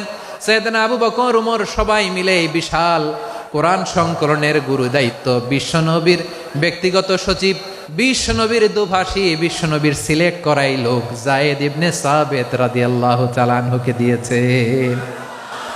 এই যে আজকের যে কোরআন পড়েন, এটা আগে এরকম ছিল না। কোরআন নাজিল হলে সাহাবারা চামড়ার, ওটের চামড়ায় লিখে ফেলতো, ওটের চ্যাপ্টা হাড্ডির মধ্যে লিখে ফেলতো, গাছের গুড়ির মধ্যে লিখে ফেলতো, বিভিন্ন জনের কাছে ছড়ানো ছিটানো ছিল। আবু বকর রাদিয়াল্লাহু তাআলা আনহু একসাথে করলেন, পরবর্তীতে উসমান রাদিয়াল্লাহু তাআলা আনহু একসাথে করলেন। 114 সূরার এখন এই মুসহাফ, এই কম্পাইলেশন, এই কপি আমরা পেয়েছি, যার হিউজ কন্ট্রিবিউশন ছিল। এই পুরো কোরআন কম্পাইলেশনের প্রজেক্ট ম্যানেজার ছিল যায়েদ বিন সাবেত রাদিয়াল্লাহু তাআলা আনহু। কোরআন কম্পাইলেশনের প্রজেক্ট ম্যানেজার। দেখেন, উনারে মাথায় হাত দিয়ে আজান শিখায় নাই। সুবহানাল্লাহ কইবেন না? তাহলে প্রথম সাহাবী আবু মাহজুরাকে মুয়াজ্জিন বানাইলেন, যায়েদ বিন সাবেতকে ব্যক্তিগত সচিব আর দোভাষী বানালেন, মুসআব ইবনে উমাইর রাদিয়াল্লাহু তাআলা আনহুকে ইসলামের প্রথম অ্যাম্বাসেডর বানালেন। কি নাম? He was the first ambassador in Islam. ইসলামের প্রথম ডিপ্লোম্যাট, ইসলামের প্রথম কূটনৈতিক মুসআব ইবনে উমাইর, মক্কার তরুণ যুবক। উনি পারফিউম লাগাইলে মানুষ দেখলেই বুঝতো এটা মুসআব লাগাইছে। এমন স্মার্ট, ড্যাশিং ফেস, এমন পার্সোনালিটির মানুষ ছিল মুসআব রাদিয়াল্লাহু তাআলা আনহু। কারণ যিনি ইসলামের স্পোকম্যান হবেন, মুখপাত্র হবেন, তার স্মার্ট হওয়ার দরকার আছে না নাই? আকাবার প্রথম শপথ যখন হলো, তাদের সাথে বিষ্ণু ঈসা ইসলাম মদিনাতে একজন মুখপাত্র পাঠালেন, ডিপ্লোম্যাটকে পাঠালেন, অ্যাম্বাসেডর অফ ইসলাম। তিনি হচ্ছেন মুসআব ইবনে উমাইর। পড়েন সুবহানাল্লাহ। জুমার বিধান নাজিল হয়েছে, কিন্তু মক্কায় পরিবেশ নাই জুমা পালনের। বিষ্ণু ঈসা ইসলাম একজনকে দিয়ে খবর পাঠালেন, যাও মদিনায় মুসাবকে যে বলো, মুসাব তো আমার শিক্ষক, আমার স্পোকম্যান, মদিনাতে যেন তারা জুমা কায়েম করে। বিশ্বনবীর আগেই মুসআব মদিনার মুসলিমদেরকে নিয়ে মদিনায় প্রথম জুমা কায়েম করে ফেলছে। কোন সুবহানাল্লাহ। ডিপ্লোম্যাটদের কেমন হইতে হয়, অ্যাম্বাসেডারের কেমন হইতে হয়, মুসআব রাদিয়াল্লাহু তাআলা আনহুর কাছ থেকে শিখে নাও। তাহলে মুসআব রাদিয়াল্লাহু তাআলা আনহুকে বিশ্বনবী ল্যাঙ্গুয়েজ শিখান নাই, সফট স্কিল শিখান নাই। যায়েদ রাদিয়াল্লাহু তিনি হিব্রু ল্যাঙ্গুয়েজ শিখেছেন, সুরিয়ানি শিখেছেন, কিন্তু মুসআবকে তিনি বানিয়েছেন the spokesman of Islam, the first diplomat, the ambassador of Islam. আব্দুল্লাহ ইবনে আব্বাস রাদিয়াল্লাহু তাআলা আনহু বিশ্বনবীর কাজিন, চাচাতো ভাই।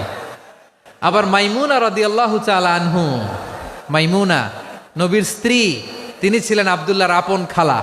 তো নবীর বউ যদি ওনার খালা হয়, নবী তার কি খালু। তাহলে সম্পর্ক অনেক গভীর, কাজিন আবার খালু। ছোট্ট মানুষ, তাই রাতে মাঝে মাঝে ঘরে থাকতো।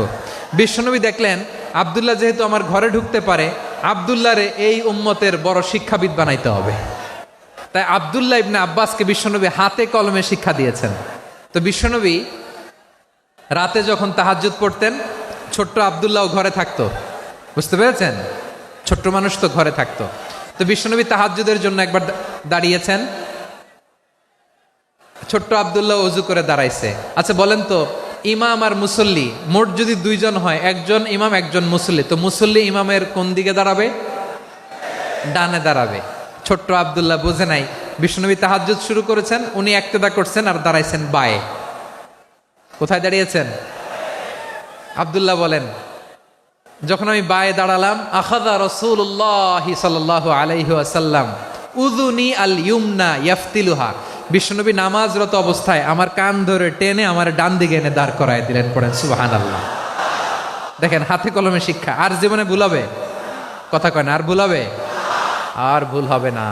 এভাবে বিশ্বনবীর অনেক সঙ্গ পেয়েছেন, সফর করেছেন, একই বাহনে বসেছেন, এক বাহনে বসে লম্বা নাসিহত করেছেন। আব্দুল্লাহ, চাইতে হলে আল্লাহর কাছে চাও, সাহায্য চাইতে হলে আল্লাহর কাছে সাহায্য চাও। মনে রেখো, গোটা বিশ্বের সবাই যদি তোমার সাহায্য করতে চায়, ততটুকুই করতে পারবে যতটুকু আল্লাহ তোমার নসিবে রেখেছে। গোটা বিশ্ব যদি তোমার বিরুদ্ধে ষড়যন্ত্রে দাঁড়িয়ে যায়, ক্ষতি ততটুকু করতে পারবে যতটুকু তোমার জন্য বরাদ্দ আছে। এর বাইরে কিছু করতে পারবে না। আওয়াজ করে বলেন ঠিক কিনা? এভাবে হাতে কলমে শিখিয়েছেন। বিশ্বনবীর সঙ্গ পেয়েছেন। উনাকে বিষ্ণু ইসলাম শিক্ষাবিদ, এডুকেটর অফ দিস উম্মাহ হিসেবে সিলেক্ট করেছেন, হাতে কলমে শিখিয়েছেন। বিশ্বনবী একবার প্রকৃতির ডাকে সাড়া দিয়ে এসেছেন। এখন কি করতে হবে? নামাজের জন্য অজু করতে হবে। বিশ্বনবী এসেই দেখেন অজুর বদনায় পানি ভরা, খুশি হয়ে গেলেন। বললেন, কে রেখেছে পানি? একজন বলল, আব্দুল্লাহ রেখেছে। বিশ্বনবী অত্যন্ত খুশি হলেন। খুশি হয়ে একটা দোয়া করলেন, বললেন, আল্লাহুম্মা ফাক্কিহু ফিদ্দীন ওয়া আল্লিমহু তা'ওয়ীল। আল্লাহ, তুমি আব্দুল্লাহকে দ্বীনের বুঝ দিও আর কোরআনের তাফসির শিক্ষা দিও। বিশ্বনবীর এই দোয়া এমন লাগছে, উনি রঈসুল মুফাসসিরিন। এই পৃথিবীতে যত মুফাসসির ছিল, যত মুফাসসির আসবে, সকল মুফাসসিরের সম্রাট হিসেবে স্বীকৃত হয়েছেন আব্দুল্লাহ ইবনে আব্বাস। বিশ্বনবী ওনারে আজান শিখান নাই, বিশ্বনবী ওনারে ল্যাঙ্গুয়েজ শিখান নাই, বিশ্বনবী ওনারে অ্যাম্বাসাডর বানান নাই, হাতে কলমে শিক্ষা দিয়েছেন। ছোট্ট মানুষ, বিশ্বনবী ইন্তেকাল করলেন। আবু বকরের সময় গেল, ওমরে ফারুকের খেলাফত, তখনও তিনি তরুণ। ওমরে ফারুক রাদিয়াল্লাহু তাআলা আনহু ওনার ক্যাবিনেট মিনিস্ট্রির বৈঠকে এ আব্দুল্লাহ ইবনে আব্বাসকে পাশ দিয়ে বসায় রাখতেন। বয়স্ক সাহাবারা এটা পছন্দ করতো না। তারা বলতো, ঘটনা কি? আব্দুল্লাহর মতো ছেলে নাতি আমাদের আছে, এরা কেন রাখে ওমরে ফারুক? ওমরে ফারুক এটা টের পেলেন। তিনি বুঝতে পারলেন যে ক্যাবিনেট মেম্বাররা এটা পছন্দ করে না, ছোট্ট আব্দুল্লাহরা কেন রাখি, কেন যে রাখি, এটা একদিন বুঝাবো। একদিন মিটিংয়ে তিনি সবাইকে বললেন, ইদা জাআ নাসরুল্লাহি ওয়াল ফাতহ। এই আয়াত দ্বারা উদ্দেশ্য কি বলেন তো মুরব্বী সাহাবীরা? এক সাহাবী বলেন, এই সূরা দ্বারা উদ্দেশ্য, আল্লাহ বলেছেন আমাদেরকে বিভিন্ন ল্যান্ড, বিভিন্ন এলাকা বিজয় করতে হবে। ওমরে ফারুক বললেন, না, হয়নি। আরেকজন বললেন, বিজয় হওয়ার পর আমাদের বেশি বেশি আল্লাহর বরত্বের ঘোষণা দিতে হবে, এটা উদ্দেশ্য। ওমরে ফারুক বললেন, না, হয় নাই। যারে জিজ্ঞেস করেন কেউ পারে না। সব শেষে বিশ্বনবী ছোট্ট আব্দুল্লাহরে বলেন, আব্দুল্লাহ, ইদা জাআ নাসরুল্লাহি ওয়াল ফাতহ, এর দ্বারা উদ্দেশ্য কি বলো তো? ছোট্ট আব্দুল্লাহ বলেন, হুয়া আজালু রাসূলিল্লাহ। এই আয়াত দ্বারা বিশ্বনবীর বিদায়কে উদ্দেশ্য নেওয়া হয়েছে। ওমরে ফারুক বললেন, হাযা হুয়া, এটাই তো সঠিক উত্তর, এটাই সঠিক তাফসীর এই আয়াতের। কারণ ইদা জাআ নাসরুল্লাহি ওয়াল ফাতহ, যখন আল্লাহর সাহায্য আর বিজয় আসবে, ওয়া রাআইতান নাসা ইয়াদখুলুনা ফি দীনিল্লাহি আফওয়াজা, আপনি দেখবেন দলে দলে, ঢলে ঢলে, বানের পানির মতো মানুষ ইসলামের দিকে ঢুকতেছে। ইসলামের বিজয় হয়েছে। তো ইসলামের বিজয়ের মিশন নিয়ে নবী আসছে। বিজয়ী যখন হয়ে গেছে, এখন তো নবীর বিদায় হবে। কোন সাহাবী এই সূক্ষ্ম কথাটা ধরতে পারে নাই, ওই আব্দুল্লাহ ছাড়া। আব্দুল্লাহ যখন উত্তর দিছে, সব সাহাবীদের টনক নড়েছে। এরপর থেকে কোনো ক্যাবিনেট মিটিংয়ে আর কোনো সাহাবারা কোনো প্রশ্ন করে নাই। আওয়াজ করে পড়েন সুবহানাল্লাহ। বিশ্বনবী আব্দুল্লাহ ইবনে আব্বাসকে দ্য এডুকেটর অফ দ্য উম্মাহ, উম্মার শিক্ষাবিদ হিসেবে গ্রহণ করেছেন। আওয়াজ করে পড়তে হবে আল্লাহু আকবার। সাহাবীদের নামগুলো মনে থাকবে? এক নম্বরে আবু মাহজুরা, মুয়াজ্জিন বানাইছেন। যায়েদ ইবনে সাবিত, দোভাষী, ট্রান্সলেটর অফ প্রফেট, এবং তিনি ছিলেন বিশ্বনবীর ব্যক্তিগত সচিব। মুসআব ইবনে উমাইর, the first ambassador and diplomat of Islam. আব্দুল্লাহ ইবনে আব্বাস, এই উম্মার সবচেয়ে বড় এডুকেটর, শিক্ষাবিদ। আরেকজন ছিল আব্দুল্লাহ ইবনে মাসউদ রাদিয়াল্লাহু তাআলা। দুই আব্দুল্লাহ, আব্বাস গেল, আরেকজন হচ্ছে মাসউদ। মক্কার তরুণ, ছাগল পালতো মুশরিকের। বিশ্বনবী আর আবু বকর রাদিয়াল্লাহু তাআলা আনহু একবার গেলেন, যে দেখে এই তরুণ দাঁড়ায় আছে। বিশ্বনবী বলেন, আমি খুব ক্ষুধার্ত, তোমার কাছে কি দুধ আছে ছাগলের? আব্দুল্লাহ সে ওয়ালাকিন আনা মুতামান, কিন্তু যে দুধ আছে এটা আমানতের, আমি দিতে পারবো না। বিশ্বনবী এইটা শুনেই তারা টার্গেট করে ফেলছে। আনা মুতামান, দুধ আছে কিন্তু এটা আমার মালিকের, আমি তো দরদ দেখাই, আমার মালিকের দুধ আপনি পথিক, আপনারে দিতে পারি না। বিশ্বনবী টার্গেট করে ফেলছেন, এরে আমার কাজে লাগাইতে হবে। বিশ্বনবী বললেন, আচ্ছা ঠিক আছে, দুধ দিও না, কিন্তু এমন ছাগি আছে কিনা যেই ছাগির সাথে কোনো ছাগলের মিলন হয় নাই, তার ওলানে দুধও আসে নাই, বাচ্চাও নাই, এরকম ছাগির থেকে যদি আমি দুধ খাই তাহলে তো সমস্যা নাই। বলতেছে এরকম ছাগির থেকে দুধ খাইলে সমস্যা নাই, কারণ এরকম ছাগির ওলান থেকে দুধ আসবেও না। বলতেছে ঠিক আছে, এরকম একটা ছাগি নিয়ে আসা হলো। বিশ্বনবী বিসমিল্লাহ বলে ওই ছাগির ওলানে হাত দিলেন। হাত দিতে দেরি, পুরো ওলানটা দুধে ভরে যেতে দেরি হয় না। বিশ্বনবী আর আবু বকর রাদিয়াল্লাহু তাআলা আনহু দহন করে পেট ভরে খেলেন। এই দৃশ্য আব্দুল্লাহ ইবনে মাসউদের হৃদয়ে দাগ কাটলো। এই মুজিজা দেখে তিনি বললেন, আশহাদু আল্লা ইলাহা ইল্লাল্লাহ ওয়া আশহাদু আন্না মুহাম্মাদুর রাসূলুল্লাহ। তিনি ষষ্ঠ মুসলিম ছিলেন, 6 নম্বর মুসলমান। ওনাকে টার্গেট করে বিশ্বনবী দেখলেন এমন ইন্টেলেকচুয়াল ব্রেন, উনি সূক্ষ্ম সূক্ষ্ম জিনিস বুঝে বেশি, ফিকহি জ্ঞান ওনার মধ্যে বেশি। বিশ্বনবী ওনাকে কোরআনের জ্ঞান শিক্ষা দিতে লাগলেন। উনি বিশ্বনবী সবার কাছে কোরআন শোনায়, কিন্তু বিশ্বনবী নিজে আব্দুল্লাহ ইবনে মাসউদের কাছ থেকে কোরআন শুনতো। বিশ্বনবী একবার বললেন, ইকরা আলাইয়া ইয়া মাসউদ। ইবনে মাসউদ একবার শোনাও তো কোরআন দেখি। আব্দুল্লাহ ইবনে মাসউদ বলে, আকরাউ আলাইকা ওয়া আলাইকা উনজিল। নবী, আপনার উপর কোরআন নাজিল হয় আর আমি আপনার সামনে কোরআন পড়ব। বিশ্বনবী বললেন, ইন্নী উহিব্বু আন আসমাআহু মিন গায়রি। আমি নিজে পড়তে যেমনি ভালোবাসি, অন্যে পড়ুক আমি শুনবো, এটাও আমি ভালোবাসি। সূরা নিসা তিনি তেলাওয়াত করে শুনিয়েছেন। এমন সূক্ষ্ম সূক্ষ্ম বিষয় বিশ্বনবী উনাকে ধরিয়ে দিয়েছেন।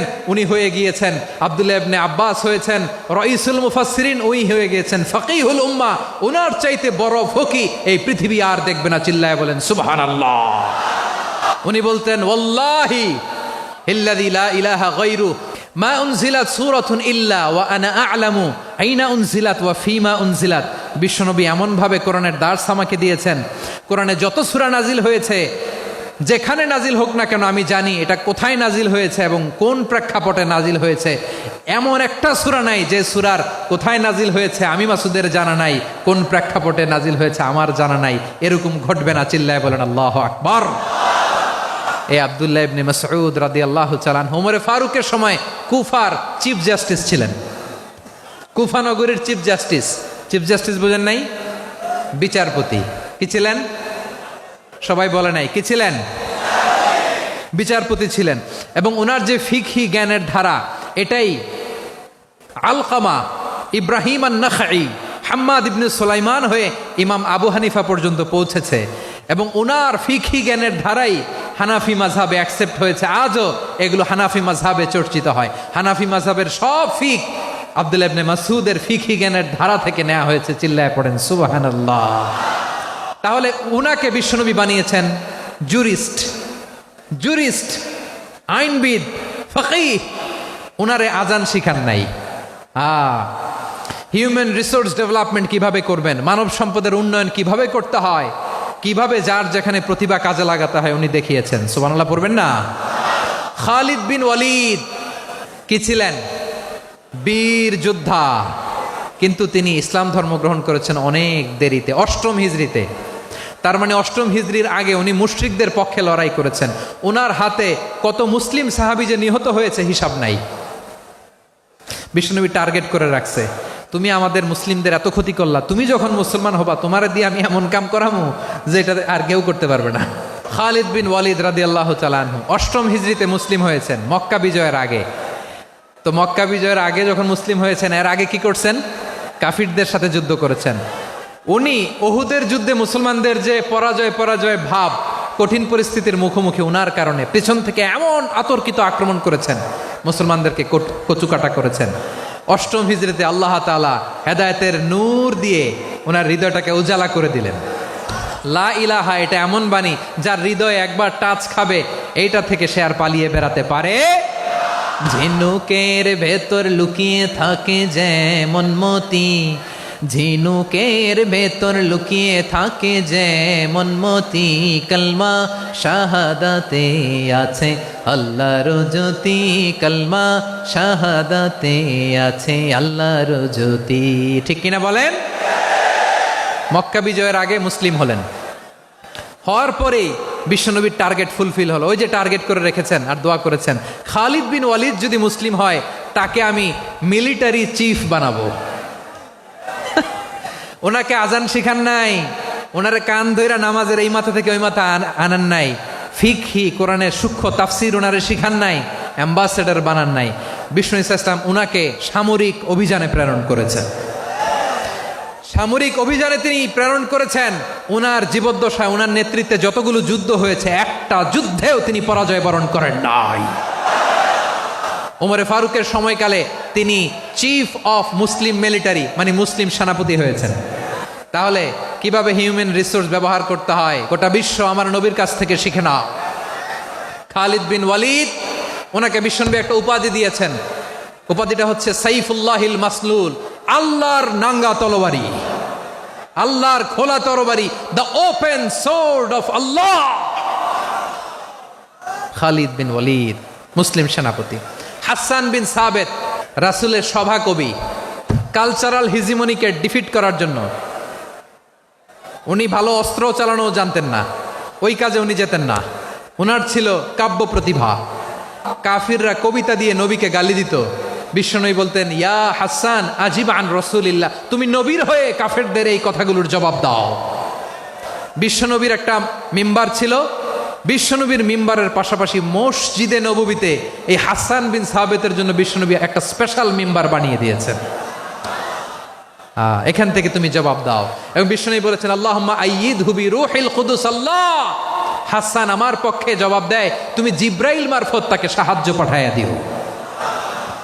রাসূল সাল্লাল্লাহু আলাইহি ইসলামের সভা কবি, the poet of the prophet, নবীর কবি। উনি কবিতা দিয়ে এমন উচ্চাঙ্গের ভাষায় কবিতা দিয়ে তিনি জবাব দিতেন, কাফিরদের গা শিহরে যেত, তাদের হৃদয়ে আগুন ধরে যেত। তাহলে এরকম কবিরও দরকার আছে না নাই? এখন যাকে আল্লাহ দিছে কাব্য প্রতিভা, এরা যদি আপনি যুদ্ধের ময়দানে পাঠান হবে? যারে দিছে সুরেলা গলা, এরা যদি অ্যাম্বাসেডর বানান হবে না। হাসান বিন সাবেত ছিলেন বিষ্ণু ইসলামের কবি। হুযায়ফা ইবনুল ইয়ামান বিশ্বনবীর গোয়েন্দা বিভাগের প্রধান। কিসের প্রধান? হুযায়ফা ইবনুল ইয়ামান। ওনার ছিল ডিটেকটিভ মাইন্ড, ডিটেকটিভ মাইন্ড, গোয়েন্দা বিভাগের প্রধান। এবং উনি হচ্ছেন সাহিবু সিররি রাসূলিল্লাহ, রাসূল সাল্লাল্লাহু আলাইহি ওয়াসাল্লামের গোপন তথ্যের ধারক বাহক।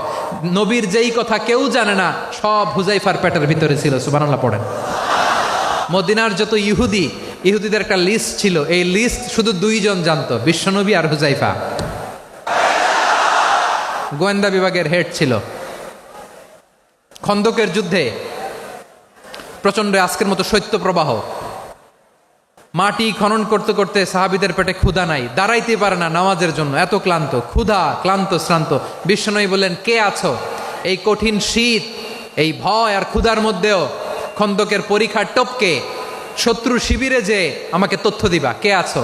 কারো গায়ে শক্তিই নাই যে দাঁড়াবে, কেউ দাঁড়ায় না। বিশ্বনবী তখন নিজে হুযায়ফাকে ডাক দিলেন, হুযায়ফা, যে আমাকে আজকে শত্রু শিবিরের তথ্য এনে দিবে, সে জান্নাতে আমার মোরাফাকা, আমার সঙ্গী হবে। হুযায়ফা রাদিয়াল্লাহু ইবনুল ইয়ামান জীবনের ঝুঁকি নিয়ে এই ক্ষুধা, শৈত্য প্রবাহ, কোল্ড ওয়েভসকে উপেক্ষা করে পরীক্ষা টপকে শত্রু শিবিরে যে সবার কথাগুলো চুপে চুপে শুনে বিশ্বনবীর দরবারে এসে গোয়েন্দাদের মতো তথ্য সরবরাহ করেছে। বিশ্বনবীর গোয়েন্দা বিভাগের প্রধান হুযায়ফা ইবনুল ইয়ামান ইন্টেলিজেন্স বিভাগ চালাতেন। মুনাফিকদের নাম ওনার কাছে ছিল। মুআয ইবনে জাবাল মদিনা রাষ্ট্রের সবচেয়ে সিনিয়র আমলা ছিলেন। আমলাতন্ত্র চিনেন তো? প্রশাসনিক কাজ যারা চালায়, অ্যাডমিনিস্ট্রেশন বোঝেন না? The department of administration. মদিনার রাষ্ট্রের সিনিয়র আমলা মুআয ইবনে জাবাল মুতাখাসসিসুন ফিল হালাল ওয়াল হারাম, হালাল হারামের স্পেশালিস্ট ছিলেন। বিশ্বনবী উনাকে ইয়ামানের গভর্নর করে পাঠাইছেন। বলেছেন, ইন্নাকা তা'তি কওমান আহলা কিতাব, এমন গোষ্ঠীর কাছে যাবা রা ইহুদি নাসারা, আগে শাহাদা পড়লে এরপরে নামাজের দাওয়াত দিও, নামাজ পড়লে যাকাতের দাওয়াত দিও। গভর্নরের অ্যাটিটিউড যেমন থাকে তেমন অ্যাটিটিউড ধরে রেখো। সুবহানাল্লাহ পড়েন। তাহলে মুআয ইবনে জাবালকে দিয়ে বিশ্বনবী কবিতা লেখায় নাই, চিঠি লেখায় নাই, আজান দেওয়ায় নাই। সুবহানাল্লাহ পড়বেন না? সব শেষ সাহাবী বলি আবু হুরায়রা রাদিয়াল্লাহু তাআলা আনহু, বিড়ালের বাবা, কি করতেন?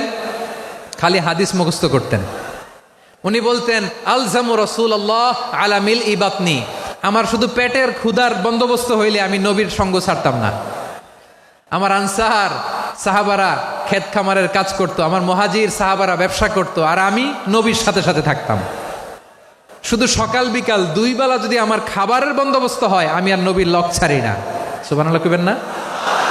5374টা হাদিস তিনি বর্ণনা করেছেন। সবচেয়ে বেশি হাদিস বর্ণনাকারী সাহাবী। হাদিস প্রিজার্ভেশনের কাজে বিশ্বনবী ওনাকে কাজে লাগিয়েছেন। উনি একদিন বলেন, ইয়া রাসূলুল্লাহ আসমাউ মিনকা কাসীরান ফালা আহফাজু। নবী অনেক কথা শুনি, আমার মনে থাকে না। বিষ্ণু বললেন, তাই? উবসুত রিদাক, তোমার চাদরটা বিছাও। আবু হুরায়রা বিছালেন, বিশ্বনবী হাত বুলায় দিলেন, এরপরে অনেক হাদিস বর্ণনা করলেন। আবু হুরায়রা বলে, তারপর থেকে বিশ্বনবী যাই বর্ণনা করে আমি শুনি আর একটাও বলি না। এখন সুবহানাল্লাহ। বিশ্বনবী ওনাকে হাদিস প্রিজার্ভেশন, নবীর এই যে লক্ষ্য হাদিস প্রিজার্ভেশনের এই দায়িত্ব দিয়েছেন সাইয়েদনা আবু হুরায়রা রাদিয়াল্লাহু তাআলা আনহুকে। প্রিয় ভাইরা, তাহলে 10 জন সাহাবীর কথা যে বললাম, আপনারা কি খেয়াল করেছেন কত বড় ট্যালেন্ট হান্টার, চৌকস ট্যালেন্ট হান্টার ছিল আমার নবী। এক একজনের এক এক ট্যালেন্ট, এক এক কাজে অ্যাসাইন করেছেন, এক একজনকে এক এক দায়িত্ব দিয়েছেন, এক একজনের প্রতিভাকে এক একভাবে বিকশিত হওয়ার সুযোগ দিয়েছেন। আওয়াজ করে বলেন ঠিক কি না? এখন আমার পর্দার আড়ালে আমার মায়েরা বলবে, এতগুলো পুরুষ সাহাবীর কথা বললো, নারী সাহাবীরা কি কিছু করে নাই? হ্যাঁ, একজন নারী সাহাবীর কথা বলে মোনাজাত হবে, দোয়া ছাড়া কেউ যাব না। রুফাইদা আল আসলামিয়া রাদিয়াল্লাহু তাআলা আনহা, ওনার বাবার নাম সাআদ আল আসলামি। বিশ্বনবী কি খেয়াল করলেন দেখেন, সাআদ ছিল মদিনার বড় ডাক্তার। এই নারী সাহাবী রুফাইদা বাবার কাছ থেকে চিকিৎসা বিদ্যা শিখেছেন। যখন শিখছে, বিশ্বনবী দেখলেন আমার তো প্রতি সপ্তাহে সপ্তাহে যুদ্ধে আহত সাহাবীদের সেবা দিবে কে? বিশ্বনবী রুফাইদাকে বললেন, রুফাইদা তুমি মসজিদে নববীর পাশে একটা মেডিকেল ক্যাম্প করো। এই যে সাকিনা আদ্দিন মেডিকেলের আমার ছাত্রী বন্ধুরা, শুনে রাখো, তোমাদের আইকন হচ্ছে এই রুফাইদা আল আসলামিয়া। বিশ্বনবীর ডিরেকশন অনুযায়ী তিনি মসজিদে নববীর পাশে একটা মেডিকেল ক্যাম্প করলেন এবং আহত সাহাবাদের চিকিৎসা উনি ওনার টিম নিয়ে দিতেন। বিশ্বনবীর পরামর্শে উনি আনসারি এবং মুহাজির মহিলা সাহাবীদেরকে নিয়ে একটা স্পেশাল মেডিকেল টিম গঠন করলেন। খায়বার যুদ্ধে 7ম হিজরিতে যখন বিশ্বনবী যায়, উনি ওনার টিম নিয়ে আসলেন, বললেন, ইয়া রাসূলুল্লাহ, আমরা তো তলোয়ার চালাতে পারি না, আমরা তো তীর মারতে পারি না, আপনি যদি অনুমতি দেন খায়বার অভিযানে আমি আমার টিম নিয়ে মেডিকেল টিমের সেবাটা সার্ভিসটা দিতে চাই। পড়েন সুবহানাল্লাহ। বিশ্বনবী অনুমতি দিলেন, যোদ্ধা সাহাবীদের সাথে রুফাইদা আল আসলামিয়া উনিও মেডিকেল টিম নিয়ে অগ্রসর হলেন। খায়বারের প্রতিটা আহত ইনজুর্ড সাহাবী যারা ইনজুরির শিকার হয়েছেন, সবাই রুফাইদা আল আসলামিয়ার এই মেডিকেল ক্যাম্প থেকে চিকিৎসা সহায়তা পেয়েছেন। সুবহানাল্লাহ পড়েন।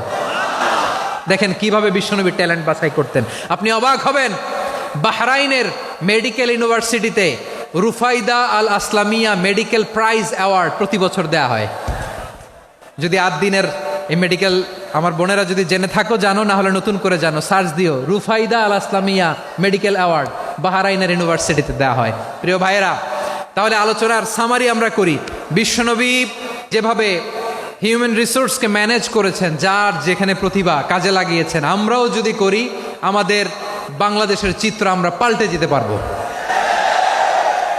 আমরা শুরুতে শুনেছি মানুষের আছে অসীম সম্ভাবনা, প্রতিটা মানুষ অনন্য, যত্ন নিলে, যথাযথ পরিচর্যা করলে মানুষ বিশ্ব জয় করতে পারে, ঠিক কিনা? আমাদের হাফেজে কোরআনের সামনে দাঁড়াতে পারে এমন কোনো হাফেজে কোরআন আল্লাহর জমিনে জন্ম হয় নাই। গোটা বিশ্ব কাঁপিয়ে তারা সেরা, আমাদের ক্রিকেটাররা সেরা, আমাদের তৈরি পোশাক শিল্প সেরা, এরকম অনেক অনেক সেরা জিনিস আছে, আমরা এগুলোরে নার্চারিং করতে পারি নাই, পরিচর্যা করতে পারি নাই, সঠিক তারবিয়াতের অভাব। তাহলে মানুষের অসীম সম্ভাবনাকে কাজে লাগাতে হবে, ঠিক কিনা বলেন? ইউনুস গভর্নমেন্টকে আমি বলবো, অল্প সময়ের জন্য আপনারা এসেছেন, সংস্কারও করতে হবে, আবার নির্বাচনও করতে হবে।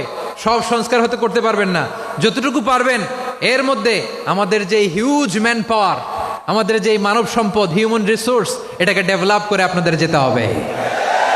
যেটা পারবেন না সেটাকে পরবর্তী নির্বাচিত গভর্নমেন্টের কাছে রেখে যেতে হবে, যে তারা যেন করে, তাদের কাছে আপনারা এটা রেখে যাবেন।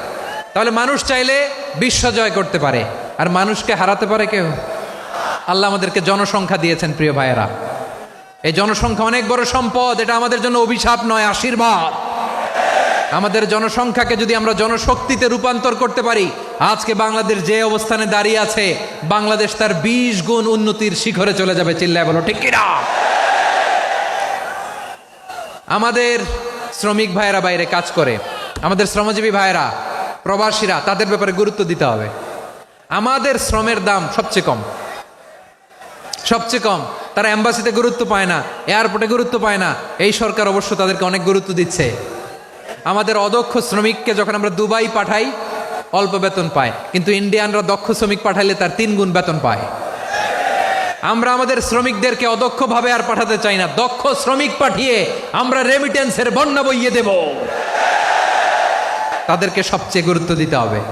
আমরা পেয়েছি ফ্রিডম ফাইটার, মুক্তিযোদ্ধা, আর আমার প্রবাসী ভাইরা হচ্ছে রেমিটেন্স ফাইটার। জোরে বলো ঠিক কিনা?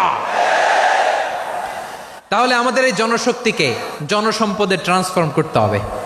সরকার জনগণকে এভাবে পলিশ করতে হবে। মা বাবারা ছেলে মেয়েদের মধ্যে কার কোন যোগ্যতা তাকে ওইভাবে কাজে লাগাতে হবে। সবার এ প্লাস পাওয়ার কোনো দরকার নাই। আমাদের দেশে একটা টেন্ডেন্সি আছে, পরীক্ষায় এ প্লাস না পাইলে কই তুই কি করলি, পাশের বাড়ির ছেলে এ প্লাস পাইছে, যা ওর পা ধোয়া পানি খা। খাওয়া নাই, এগুলার খাওয়া নাই। ওরে আল্লাহ এ প্লাস পাওয়ার জন্য বানাইছে, আর আপনার ছেলেকে এই এ প্লাস গুলারে নিয়ন্ত্রণ করার জন্য আল্লাহ বানাইছে। ওকে দিয়ে আল্লাহ কি করবে আপনি জানেনই না। একটা এ প্লাস, একটা এ গ্রেড একটা মানুষের জীবনকে ঠিক করে দিতে পারে না।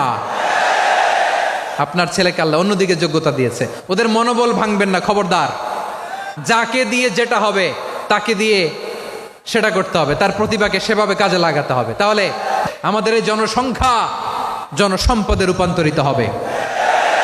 আমাদের সরকারের তত্ত্বাবধানে আমাদের 18 কোটি জনগণ দক্ষ জনশক্তিতে রূপান্তরিত হোক। আমরা চাই কি চাই না? আমরা ভালো মানুষ, শ্রেষ্ঠ মানুষ হতে চাই কি চাই না? ওই জাপানিজদের মতো সৎ, ওই ইউরোপিয়ানদের মতো কালচার্ড। আমাদেরকে আল্লাহ তাআলা কোরআন সুন্নাহ অনেক কিছু দিয়েছেন। যেহেতু বর্তমানে আমরা দেখছি তারা সৎ, তাদের মধ্যে ভ্যালিউ আছে, সেগুলো আমাদের মধ্যে আনার দরকার আছে না নাই? আর ইসলাম দিয়ে আমাদের জীবনকে সাজাতে হবে, ইসলাম দিয়ে আমার পরিবারকে সাজাতে হবে। ইসলাম থেকে, কোরআন থেকে প্রেসক্রিপশন না নিলে জীবন সুন্দর হবে না। কোরআন থেকে প্রেসক্রিপশন না নিলে সমাজ সুন্দর হবে না। কোরআনের প্রেসক্রিপশন না মানলে রাষ্ট্র সুন্দর হবে না। কোরআনের প্রেসক্রিপশন অ্যাপ্লাই না করলে শুধু দুর্নীতি দমন কমিশন দিয়ে দুর্নীতি বন্ধ করা যাবে না। এজন্য কোরআনের আইন আমরা চাই কি চাই না? প্রিয় ভাইয়েরা, হিউম্যান রিসোর্স ডেভেলপমেন্ট, মানব সম্পদের উন্নয়ন, আমাদের সরকার যেন এদিকে নজর দেয়। আমরা যেন এই ব্যাপারে যত্নবান হয়ে উঠি। যাকে আল্লাহ যে যোগ্যতা দিয়েছে, এই যোগ্যতা দিয়ে আমরা যেন ইসলামের জন্য, দেশের জন্য কাজ করি। আমরা যেন আমাদের স্কিল ডেভেলপ করি, আমাদের পটেনশিয়ালকে ডেভেলপ করি। মোরালিটি, ভ্যালিউজ নিয়ে শায়েখ আহমদুল্লাহ আলোচনা করেছেন। এগুলো দিয়ে যেন আমরা আমাদেরকে সাজাই। আল্লাহ তাআলা আমাদের দেশকে তুমি নিরাপদ করো, আমরা পড়ি আমিন। আল্লাহ আমার 18 কোটি জনগণকে তুমি জনশক্তিতে রূপান্তরিত করো, আমিন। আল্লাহ আমরা হাতে হাত রেখে, কাঁধে কাঁধ মিলিয়ে, ভাইয়ে ভাইয়ে যেন এই দেশকে গড়তে পারি, আল্লাহ তুমি তৌফিক দান করো, আমরা পড়ি আমিন। শুন, আমরা আমাদের জনসংখ্যাকে জনসম্পদে ট্রান্সফর্ম করি। আমাদের জনসংখ্যাকে আমরা যেন জনশক্তিতে রূপান্তরিত করি। জনসংখ্যাকে ট্রান্সফর্ম করে জনশক্তি দিয়ে আমরা যেন আগামীর বাংলাদেশ, স্বাধীন বাংলাদেশ 2.0-কে গড়ে তুলি। আল্লাহ তাআলা আমাদের সবাইকে কথাগুলো বোঝার, আমল করার তৌফিক দান করুন। হাযা মা ইনদি ওয়াল ইলমু ইনদাল্লাহ আলাইহি তাওয়াক্কালতু ওয়া ইলাইহি উনীব। সুবহানাকাল্লাহুম্মা বিহামদিকা আশহাদু আল্লা ইলাহা ইল্লা আনতা আস্তাগফিরুকা ওয়া আতুবু ইলাইক।